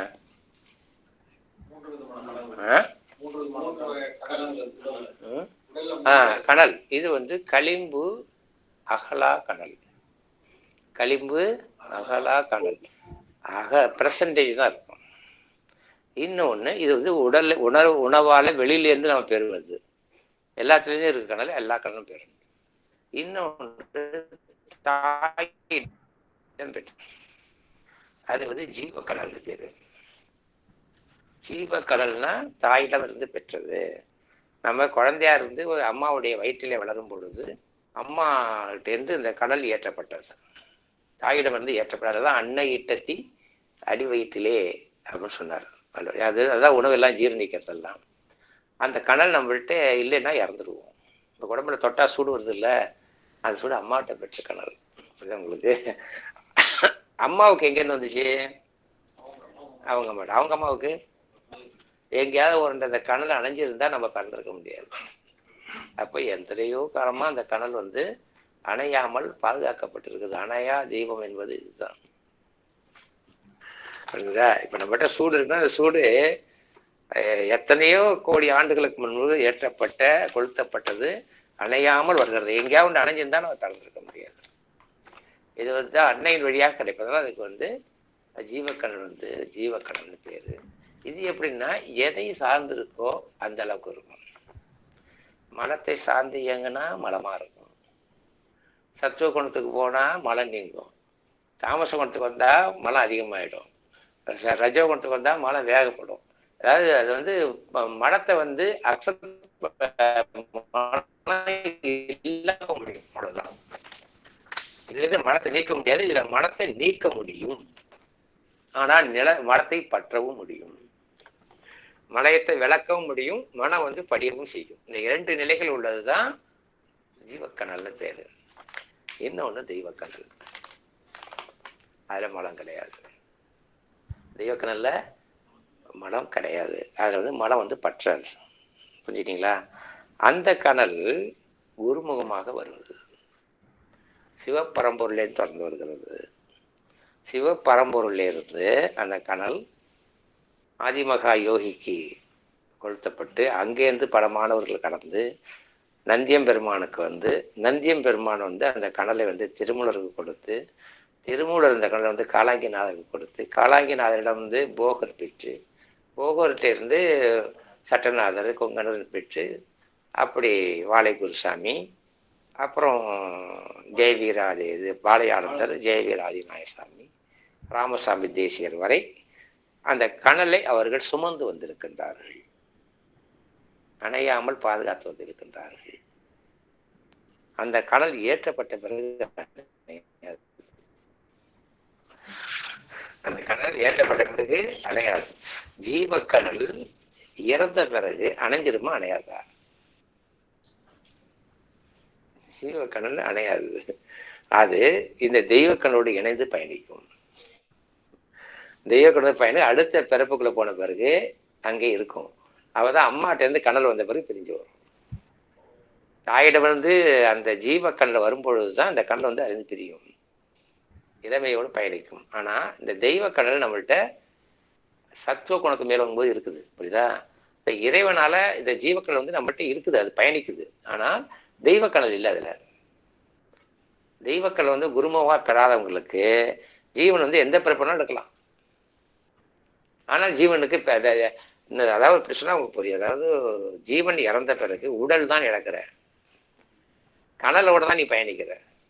அந்த பயணிக்கிற கணல் ஜீவக்கணல் தான். ஆனால் எப்படின்னா அந்த கணல் வந்து இயக்கத்துக்கு வராத கணல். உதாரணம் சொன்னா உங்களுக்கு புரியும்.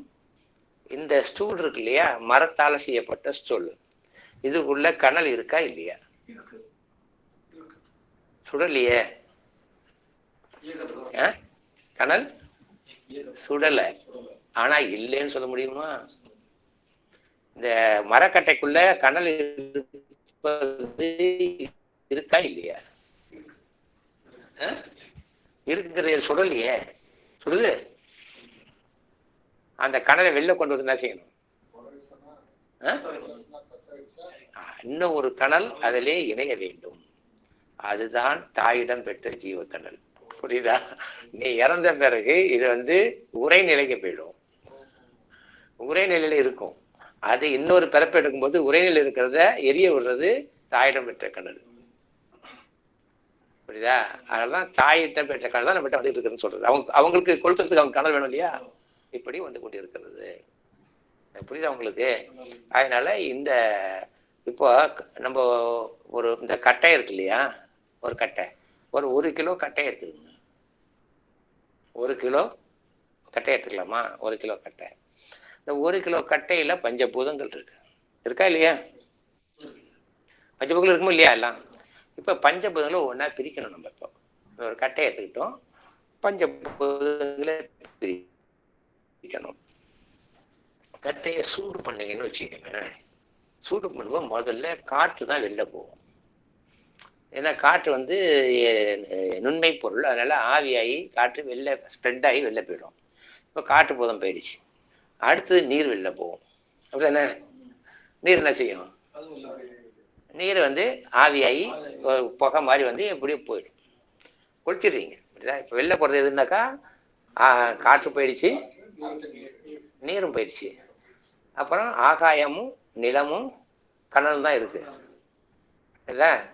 கனல் இருக்கு. அப்படிதான் இப்போ மூணு பேர் இருக்காங்க, பாக்கி எல்லாம் போயிடுச்சு, 2 பேர் இருக்காங்க. ஆகாயங்கிறது இடம் கொடுக்கறது, அதனால ஆகாயத்தையும் கழிச்சிடலாம். மிச்சம் 2 பேர் இருக்கா?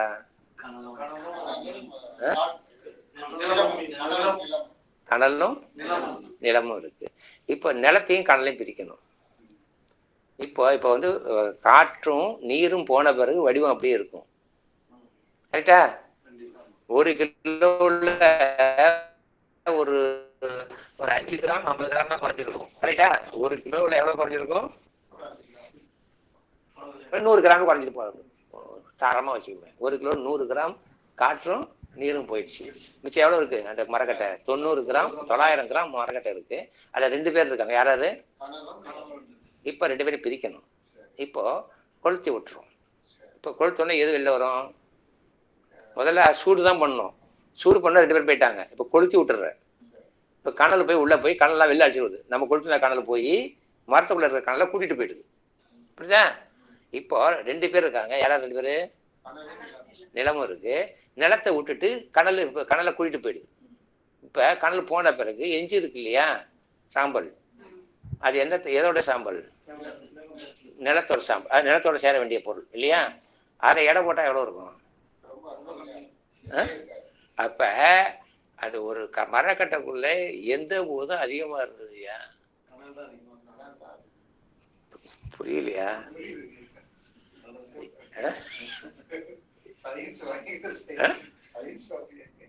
எந்த போதும் அதிகமா இருந்ததுன்னு கேக்குறேன். அதை நம்ம அலட்சியப்படுத்துறோம். கடல் என்ற போதுதான் முக்கியம். அதனால கடல் நெறி தவம்னு பேர் நமக்கு. அந்த கனலுக்கே பயிற்சி கொடுக்கறது தான் சிறுவணி ஞானங்கிறதே. அந்த கனலை முக்கியம். ஒரு பொருள் ஒவ்வொன்றுக்கும் கனல் தான் இம்பார்ட்டன்ஸ். அந்த கனலை தூய்மைப்படுத்தி களிம்பை நீக்கி தெய்வக்கனோடு இணைச்சி இறைத்தன்மை அடைய வைப்பதற்கான முயற்சி தான் இந்த யோகத்தினுடைய இந்த தியானத்தினுடைய அடிப்படையான தத்துவமே. புரியுதா? அப்போ இந்த கனல் வடிவாக்கி இருக்கு. நாம என்ன நிலம் நமக்கு நிலம் அவ்வளவுதான், கொளுத்துனா அவ்வளவுதான் தேரும். என்ன காற்றுனதும் கம்மி தான். கனல் தான் நம்ம முழுவதுமா இருக்கிறோம். அதனால அந்த கனலுக்கு பயிற்சி அளிக்க வேண்டும் என்பதுதான் கனல் நெறி தவம்னே பேர் இருக்கு. அந்த கனலை இந்த பயிற்சிக்கு பயிற்சி செய்த ஞானிகள் இருக்காங்க இல்லையா, அந்த கனலை கொண்டு அவங்க மேல கரையேறின பிறகு அந்த கனலை மற்றவங்க கொடுத்துட்டு போனாங்க.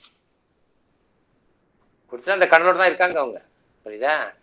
அப்படி பெற்ற கனல் தான் ஒரு மரபு இருக்கு அதுல. அதுதான் நந்தியம் பெருமாள் திருமூலன் ஒரு மரபு வழியாக ராமசாமி தேசியிடம் நமக்கு இந்த கனல் கிடைச்சு. புரியுதா உங்களுக்கு? இந்த கனல்னாக்கா இந்த கட்டையை எரிக்கிறது கொளுத்துறதுக்கான கனல்னு வச்சுங்களேன். புரியுதா?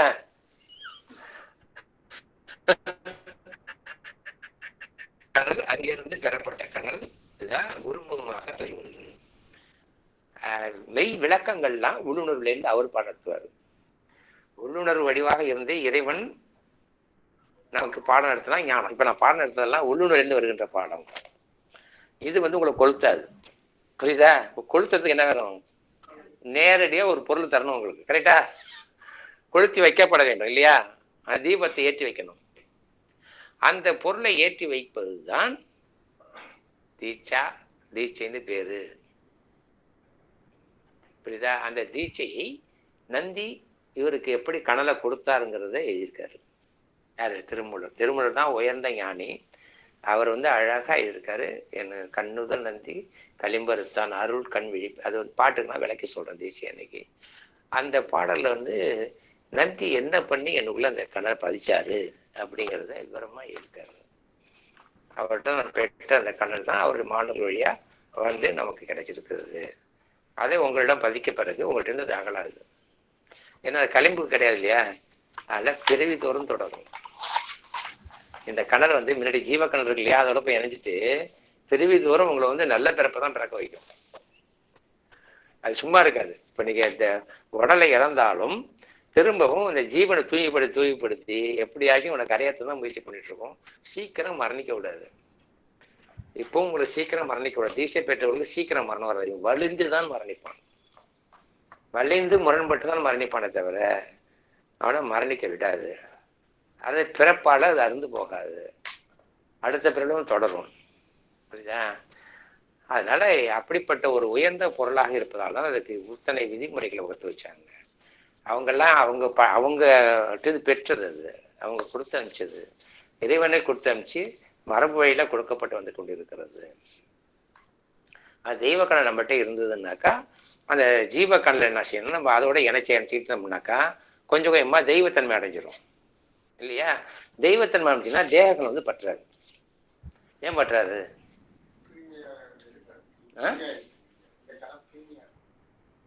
தேக கணல் களிம்பு இருக்கு. தெய்வ கணலுக்கு வந்து களிம்பு சேராது இதுல. இப்ப நீ தெய்வ கண்ணில் பட்டுப்பட்டு தெய்வத்தை கண்ணில் வந்துட்டு மயமா மாறிட்டுன்னு வச்சுங்க, களிம்பு தானே விலகி போயிடும்ல. இதுதான் கான்செப்ட். இந்த கான்செப்டை வச்சுதான் அந்த கணலை வந்து இப்படி ஒரு பக்குவம் அடைந்தவர்களுக்கு மட்டுமே கொடுத்து வந்தார்கள். அதுக்கான ஒரு தகுதி பெற்றவர்களுக்கு மட்டுமே கொடுத்து வந்தார்கள். அதை காப்பாற்றக்கூடியவர்களுக்கு மட்டுமே கொடுத்து வந்தார்கள். ஏன்னா வாங்கிட்டு நீ முரண்பட்டு மரணத்தை நீ தற்கொலை செய்து கொள்வதற்கான முயற்சி செஞ்சுட்டு இருந்தீங்கன்னாக்கா அந்த கணலை அலட்சியப்படுத்துறது மாதிரி ஆயிடும் இல்லையா. அதுக்காக தான் உடலை வந்து மண்மறைவு செய்யணும், கொடுத்தக்கூடாது. சப்போஸ் நீ இது சூசைட் பண்ணிட்டு, சூசைட்னா புரியுதா? சூசைட்னா முரண்பாடுகள், நலிவுக்கான முயற்சி, எல்லை தாண்டி இயங்குதல், புரியுதா? விதிகளை மீறி நடத்தல், இயற்கை எல்லாமே விதியோடு நடக்குது. நீ ஏன் அப்படி பண்ற? நரி விதியை மாத்திருக்கா? குரங்கு விதியை மாத்திருக்கா? ஹைட்ரஜன் அணு தன்னுடைய விதியை மாத்திருக்கா? ஆக்சிஜன் அணு மாதிரி இயங்க முயன்று இருக்கான்னு கேட்கிறேன். மனிதனை தவிர மற்ற சூரியன் தன்னுடைய விதியை மாத்திருக்கா? பூமி மாத்தி. மனிதனை தவிர எந்த இயக்கமே இறைவனை கொடுத்த விதியை மாறாமல் இயக்கொண்டு இருக்கிறது. நீ மட்டுமே விதியை மாற்றினால் நீ மரணத்தை வருவிக்கின்றாய் என்று பொருள். அவைகள் விதியை மாற்றவில்லை, ஆனால் மரணம் நிர்ணயிக்கப்பட்டிருக்கிறது. உனக்கு மரணம் நிர்ணயிக்கப்படவில்லை, விதியை மாற்றி மரணத்தை வருவிக்கின்றாய். எவ்வளவு பெரிய அறிவாளித்தனம்! விலங்கு நான் சொல்ல புரியுதா? அதை உடைக்கணும்.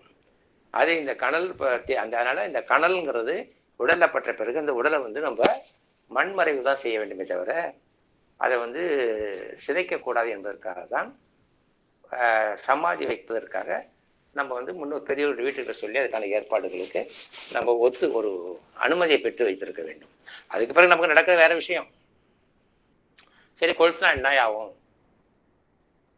என்ன ஆகும்? புதைச்சா அடுத்த பிறப்பு நீ பயணத்தை எங்க தொடர்ந்து அங்கே தொடருவ. கரெக்டா? கொளுத்திட்டாக்கா அந்த அந்த ரூட்டு டிஸ்டர்ப் ஆயிடும், மறுபடியும் முதல்ல இருந்து வரணும். ஏன்னா உனக்கு இதாகிடும் இல்லையா, அந்த கண்டினியூட்டி போயிடும்ல. என்ன காரணம்னா அதுக்கு நிறைய கதை சொன்னா உங்களுக்கு பாடம் அன்னைக்கு போறா நைட்டு போறா எடுத்துக்கிட்டே இருக்கலாம். என்ன அப்படி இல்லை, நடத்துறதுதான் பௌர்ணமி அப்படிதான் நடத்துறது வழக்கம். எல்லாருக்கும் அப்புறம் தூக்கம் வந்துடும். அதாவது நம்மளுடைய உடல் வந்து உடனே மரணம் அடைவதில்லை. மரணம் அடையும் பொழுது மரணம் யாருக்கும் வலிக்காது. வாழ தெரிஞ்சுங்க. மரண வேதனைன்னு சொல்றான் இல்லையா, அது பொய். மரண வேதனை என்பது யாருக்குமே கிடையாது. இறைவன் அவர் நம்மள இறக்க உடையவர்கள் அப்படின்னா சாவடிப்பார கிடையாது. மரணம் வருவதற்கு முன்பு நினைவை இழந்து விடுவாய். உடலிலிருந்து உயிர் பிரிவதற்கு முன்பாக நினைவு இழந்து விடுவாய். முதல்ல உலகில் உறவுக்கு நினைவு போகும், அப்புறம் நினைவு இழந்துடுவேன். பேச்சு இருக்காது. முதல்ல பேச்சு குறையும், பேச்சு சைலண்ட் ஆகிடும். நான் சாதாரண நார்மல் டெத்துக்கு, புரியுதா? அப்புறம் திடீர்னு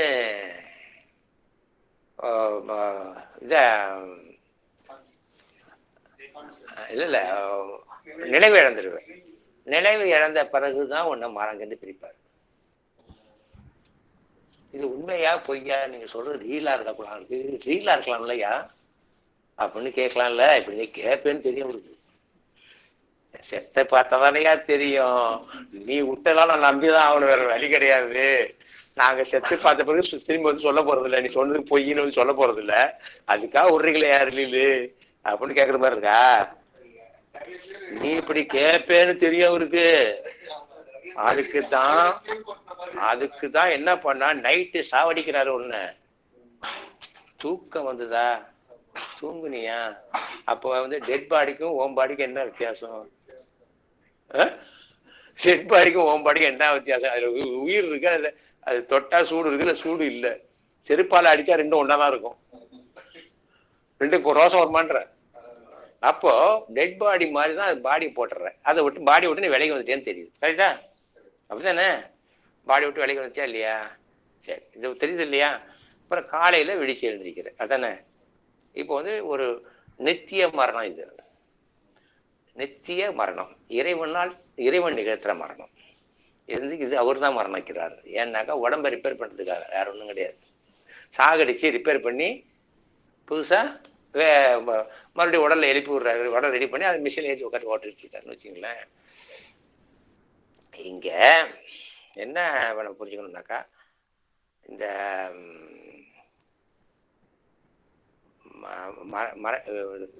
தூக்கம் ஆரம்பிச்சுல்ல, எப்ப ஆரம்பிச்சு தெரியுமா? அப்ப தூக்கம் வந்து ஆரம்பிக்கிறது தான் மரணம். புரியுதா? அத ஆரம்பிச்ச நேரத்தை கரெக்டா டைம் சொல்லி பார்க்கலாம். அப்போ நினைவை இழந்துட்டு தான் தூங்குற. நினைவை இழக்க வச்சுட்டு தான் தூங்க வச்சாரு. அதே மாதிரி எழுச்சோன்னு உலகம் தெரியுதா? சில பேர் பார்த்தா எழுச்சோன்னு எங்க இருக்குன்னு தெரியாது, அவர் மேல பார்ப்பான். ஏன்னா நினைவகத்தோட தொடர்பு வந்தால்தான் உலகம் வரும். தூங்க வைக்கும் போது நினைவகத்திலிருந்து முதல்ல கட் பண்ணிட்டு அப்புறம் தான் தூங்க வைக்கிறாரு. அதான் நினைவை இழக்கிறதுன்னு அர்த்தம். காலைல விழிச்ச பிறகு நினைவத்தோட லிங்க் கொடுத்தாதான் உனக்கு நினைவு வரும். சில லிங்க் கொடுக்காம விட்டுருவாரு. அப்பதான் நீங்க பஸ்ல இந்த பக்கம் போறோமா அந்த பக்கம் தூக்கிடும் ஒருத்தன், இந்த பக்கம் போறோமா அந்த பக்கம் முடிச்சுக்கிட்டு இருப்பான். அப்புறம் பார்த்து ஆட நம்ம வீட்டுல தான் இருக்கோம். ஏன்னா நினைவகத்தோட தொடர்பும் அவர் தான் கொடுக்கின்றார். நினைவகத்திலிருந்து உன்னை பிரித்து தான் தூங்க வைக்கின்றார். நினைவகத்திலிருந்து விழிக்க வைத்து நினைவகத்தை அவரு தான் இணைப்பு கொடுக்கிறார். அதே தான் மரணத்திலையும் செய்கிறார். மரணத்துல அதே மாதிரி நினைவை இழந்துட்டு மரணிக்க வைக்கிறாரு. அப்புறம் பிறக்க வைக்கும் பொழுது விழிக்க வைக்கிறாரு. நினைவகத்தை உருவாக்க சொல்றாரு. ஏன்னா ஏன் நினைவத்தை உருவாக்க சொல்றாரு? ஏற்கனவே இந்த நினைவு வந்து அந்த பாடியோட போயிடுச்சு. இந்த உடலுக்கு இந்த வாழ்க்கைக்கு தான் இந்த நினைவகம் பயன்படும். அடுத்த வாழ்க்கை இந்த நினைவகம் பயன்படாது. அதனால இந்த உடலோடு நினைவும் க்ளோஸ் பண்ணிடுவார், ஃபைலை க்ளோஸ் பண்ணிடுவார். அடுத்த பிறப்பு கொடுக்கும்போது நினைவு உண்டாக்கிடுவார். அதான் குழந்தைங்களுக்கு ஒண்ணுமே பேச தெரியல, ஒன்றும் தெரியாதுன்னா நினைவும் இருக்கு, அதில் ஒன்றும் இல்லை, இனிமேல் கலெக்ட் பண்ணணும். நீ கலெக்ட் பண்ணி வச்சிருந்தாலும் இப்போ பேசிட்டு இருக்கிறதெல்லாம் குழந்தையா இருக்கும்போது ஒன்று தெரியுமா? குழந்தையா பிறந்த உடனே அம்பத்தூர்லாம் தெரியுமா? அல்வாவெல்லாம் தெரியுமா? அப்போ நீ தானே உருவாக்கிட்ட. அடுத்த பிறப்பிலும் நீயா உருவாக்க வேண்டியதுதான். அதுக்கான நினைவகத்துக்கான ஒரு சோர்ஸ் மாத்திரம் கொடுத்துருப்பாரு. அப்ப நீ எப்போ விழிக்கிற? குழந்தையா பிறந்து விழிக்கிறதுக்கே ஒரு 4-5 வருஷம் ஆயிருக்கு. புரியுதா? நினைவகத்தை வச்சு நீ பதிவை உண்டாக்கி அப்பதான் விழிக்கணும். அதுவரை ஒரு மரண நிலை தான் அது. புரியுதா உங்களுக்கு? என்ன சொல்ல போனா குழந்தைகளுக்கு வந்து பழைய நினைவகத்தினுடைய பதிவுகளோட வந்து இருக்கும். சில பேருக்கு அது வந்து அழிஞ்சுக்கிட்டே வரும், இது புதுசா ஃபார்ம் ஆகிட்டே வரும். நீ சொல்றத பார்த்தாக்கா தூக்கமும் மரணமும் ஒரே மாதிரி இருக்கையா? மரணத்தை கண்டு பயப்படுறோம், ஏன் தூக்கத்தை கண்டு பயப்பட மாட்டேங்கிறோம்?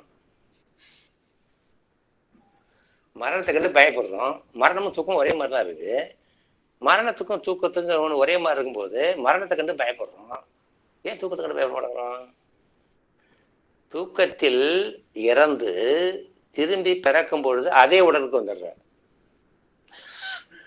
உடல் மாறுவதில்லை, அதே நினைவகம் இருக்கு, அதே நினைவகம், அதே உறவு, அதே மனைவி, அதே பிள்ளைங்க அங்க வந்து வந்துடுறேன். அதனால உனக்கு உறக்கம் என்பது ஒரு நிகழ்வு மாதிரி தான் தெரியுது தவிர அது ஒரு மரணம் மாதிரி நினைக்க தெரியல. அப்படித்தானே? ஆனா மரணத்தில் நீ இறந்த பிறகு அந்த உடல்ல முழிக்க முடியாது. அந்த உடல் முழிக்க முடியாத அளவுக்கு ரிப்பேர் ஆனதுனாலதான் உன்னை மரணடைய வச்சாரு. இப்ப அந்த உடலை உனக்கு கொடுப்பாரா? வேறு உடல் தான் செய்து தருவார். வேறு உடல்ல வேறு அப்பா அம்மாட்ட பிறந்த பிறகு அதுக்கு நினைவகத்தை கொடுத்து நீ வச்சுக்கடான்னு சொல்லி விட்டுருவாரு. விளங்குதா இல்லையா? அப்ப நம்ம என்ன நினைக்கிறோம்? மரணம் வந்துட்டா இந்த உடல் கிடைக்காது, இன்னொரு உடல் தானே கிடைக்க போகுது, அது எந்த உடல் கிடைக்குன்னு தெரியாது, இந்த வசதியெல்லாம் விட்டுட்டு போறதா அப்படிங்கிற வருத்தத்துலதான் மரணத்தை கண்டு பயப்படுறோம். தூக்கத்துல நமக்கு நம்ம விட்டுட்டு போன சொத்தெல்லாம் மறுபடியும் அப்படியே தான் இருக்கு, செத்த பிறகும் பொழைச்சா இருக்க போறோங்கிற தைரியத்தை அதை அலட்சியப்படுத்துறோம். ஆனால் மரணமும் உறக்கமும் ஒன்று, இதை நான் சொல்லவில்லை, வள்ளுவர் கூறுகிறார். உறங்குவது போலும் சாக்காடு, உறங்கி விழிப்பது போலும் பிறப்பு. ரொம்ப நான் விளக்கத்தை ஒரு ஒன்னே கழுவி சுட்டு விட்டாரு உங்களுக்கு. அதனால இந்த பிறப்பு ஒப்புதான் சொல்றது. இந்த அதனால பிறப்புனால இந்த தொடரும், இந்த கனல் இருக்கு இல்லையா, இந்த தெய்வ கனல் வந்து பிறப்புலையும் தொடரும். அது வந்து உங்களுக்கு அடுத்த பிறப்புல ஒரு நல்ல ஞானம் வாசனை உள்ள இடத்துல பிறக்க வச்சு அதை அழைச்சிட்டு போகுது கூடவே. சீக்கிரமும் மரணம் ஆகக்கூடாது. பயிற்சி பண்ணாக்கா இப்பயே சாகக்கூடாது. அந்த அளவுக்கு ஒரு வேல்யூபிள் ப்ராப்பர்ட்டி இது. அதனால அதை நம்ம வந்து வாங்கி வச்சுக்கிறதுன்னு பிரச்சனை கிடையாது. வாங்கிட்டா அது உங்களை விட்டு போகாது. என்ன அதை நீங்கள் அலட்சியப்பட்டா மரியாதை கொடுக்கணுங்கிறதுக்காகத்தான் இத்தனை உண்மைகள் எல்லாம் வச்சிருக்காங்க. இதான் புரிஞ்சுதா? குரு குரு வணக்கத்தை நீங்கள் இதில் பார்த்து படிச்சுக்கங்க. கரெக்டா? 9 மணி முடிச்சிடணுமா? 9. நான் பேசுவேன் ஐயா, ஆனால் உங்களுக்கு வராது. இது வந்து குரு வரப்போ விட்டுடலாம். ஏன்னா விதிகளை வேணா நான் வந்து ஒரு அடுத்த ஞாயிற்றுக்கிழமை வருமா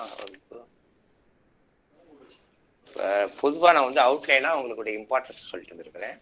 விதிகளை வந்து நான் உங்களுக்கு அடுத்த வகுப்புல சொல்றேன் உங்களுக்கு. ஏன்னா நீங்க வந்து அதனால சனிக்கிழமையா ஆசை வருவீங்களா?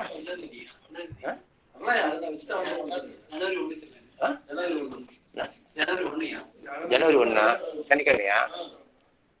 ஜனவரி 1 சனிக்கிழமை இல்லையே, வெள்ளிக்கிழமை லீவு தானே? சரி, 1ஆம் தேதி வாங்க. 1ஆம் தேதி வருகிறவர்கள் வரலாம். கொஞ்சம் முன்னாடி ஆரம்பிச்சிருவேன்னாக்கா. தண்டபாணி சொல்லுங்க. வெள்ளிக்கிழமை லீவா உங்களுக்கு? 1ஆம் தேதி அன்னைக்கு கொஞ்சம் முன்னதா ஆரம்பிச்சு இந்த விதிகள்லாம் படிச்சிடலாம். இன்னைக்கு நான் ஒரு அறிமுக உரையே நீட்டு போயிடுச்சு பாட்டுங்க, புரியுதா? அதனால அன்னைக்கு நான் இந்த விதிமுறைகள்லாம் விளக்கம் கொடுக்குறேன், புரியுதா? கம்ப்ளீட் பண்ணிடலாம். அன்னைக்கு கொஞ்சம் முன்னாடியே கூட ஆரம்பிச்சிடலாம். நான் டேட் டைம் சொல்றேன் உங்களுக்கு. நீங்க ஃப்ரீயா தானே இருப்பீங்க? சரி, நான் டைம் ஃபிக்ஸ் பண்ணி சொல்றேன் உங்களுக்கு. சரிங்க, சரி, ஓகே. அதனால இன்னைக்கு வந்து நம்ம இதோட கிளாஸை முடிச்சிடலாம். ஏன்னா எல்லாம் 1 மணி நேரம் தான் கிளாஸ் கேட்பாங்கன்னா இப்போ 2 மணி நேரம் நடத்திட்டு போனா என்ன அர்த்தம்? அது தப்பு இல்லை. அது 1 மணி நேரத்தோட கிளாஸ் முடிச்சிருவான்னு பார்த்தா இருபாட்டு ஓடிக்கிட்டே இருக்காரு அப்படின்னு நினைக்க மாட்டாங்க இல்லையா?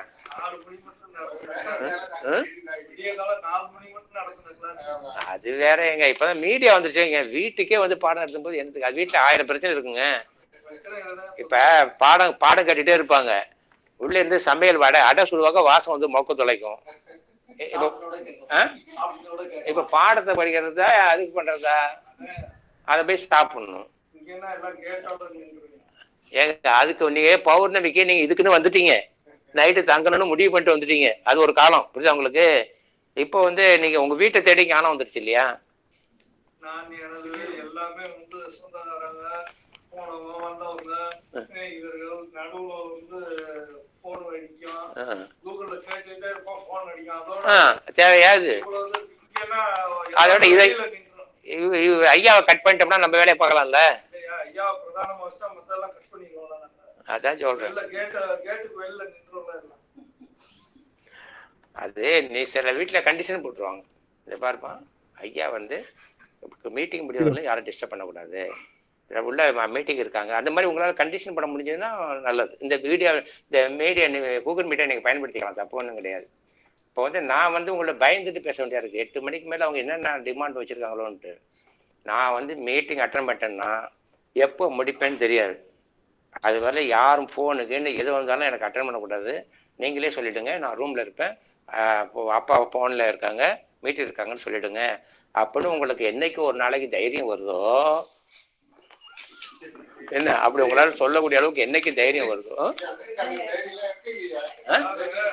சும்மாலாம் சொல்லக்கூடாது. அது நீங்க செஞ்சு பாருங்க, தெரியும்.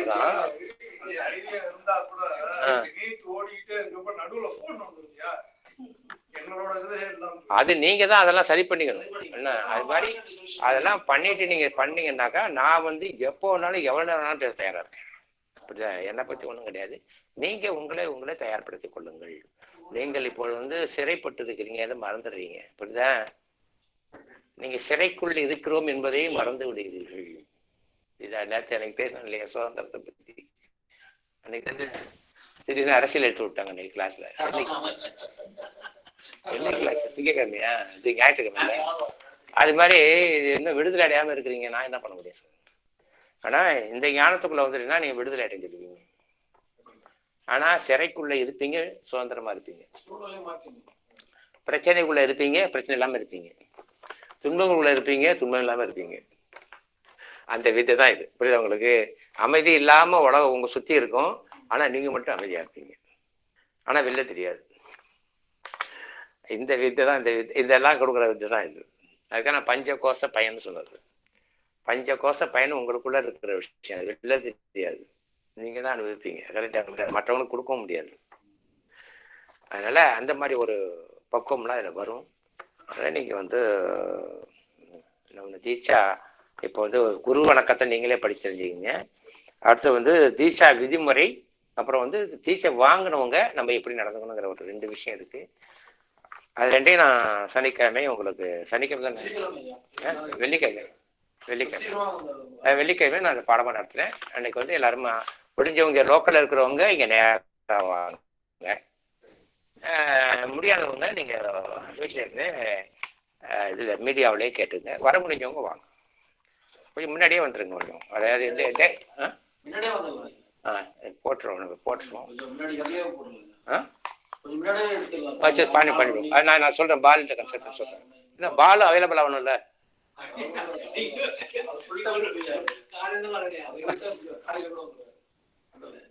அவரு அவைலபிள் ஆகணும்ல.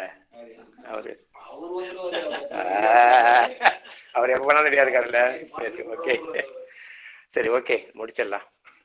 அருட்பெரும் ஜோதி, அருட்பெரும் ஜோதி, தனிப்பெரும் கருணை, அருட்பெரும் ஜோதி. வள்ளற்பெருமான் திருவடிகளே சரணம் சரணம் சரணம். ஓகே, சேவ் பண்ணுங்க தண்டமணி.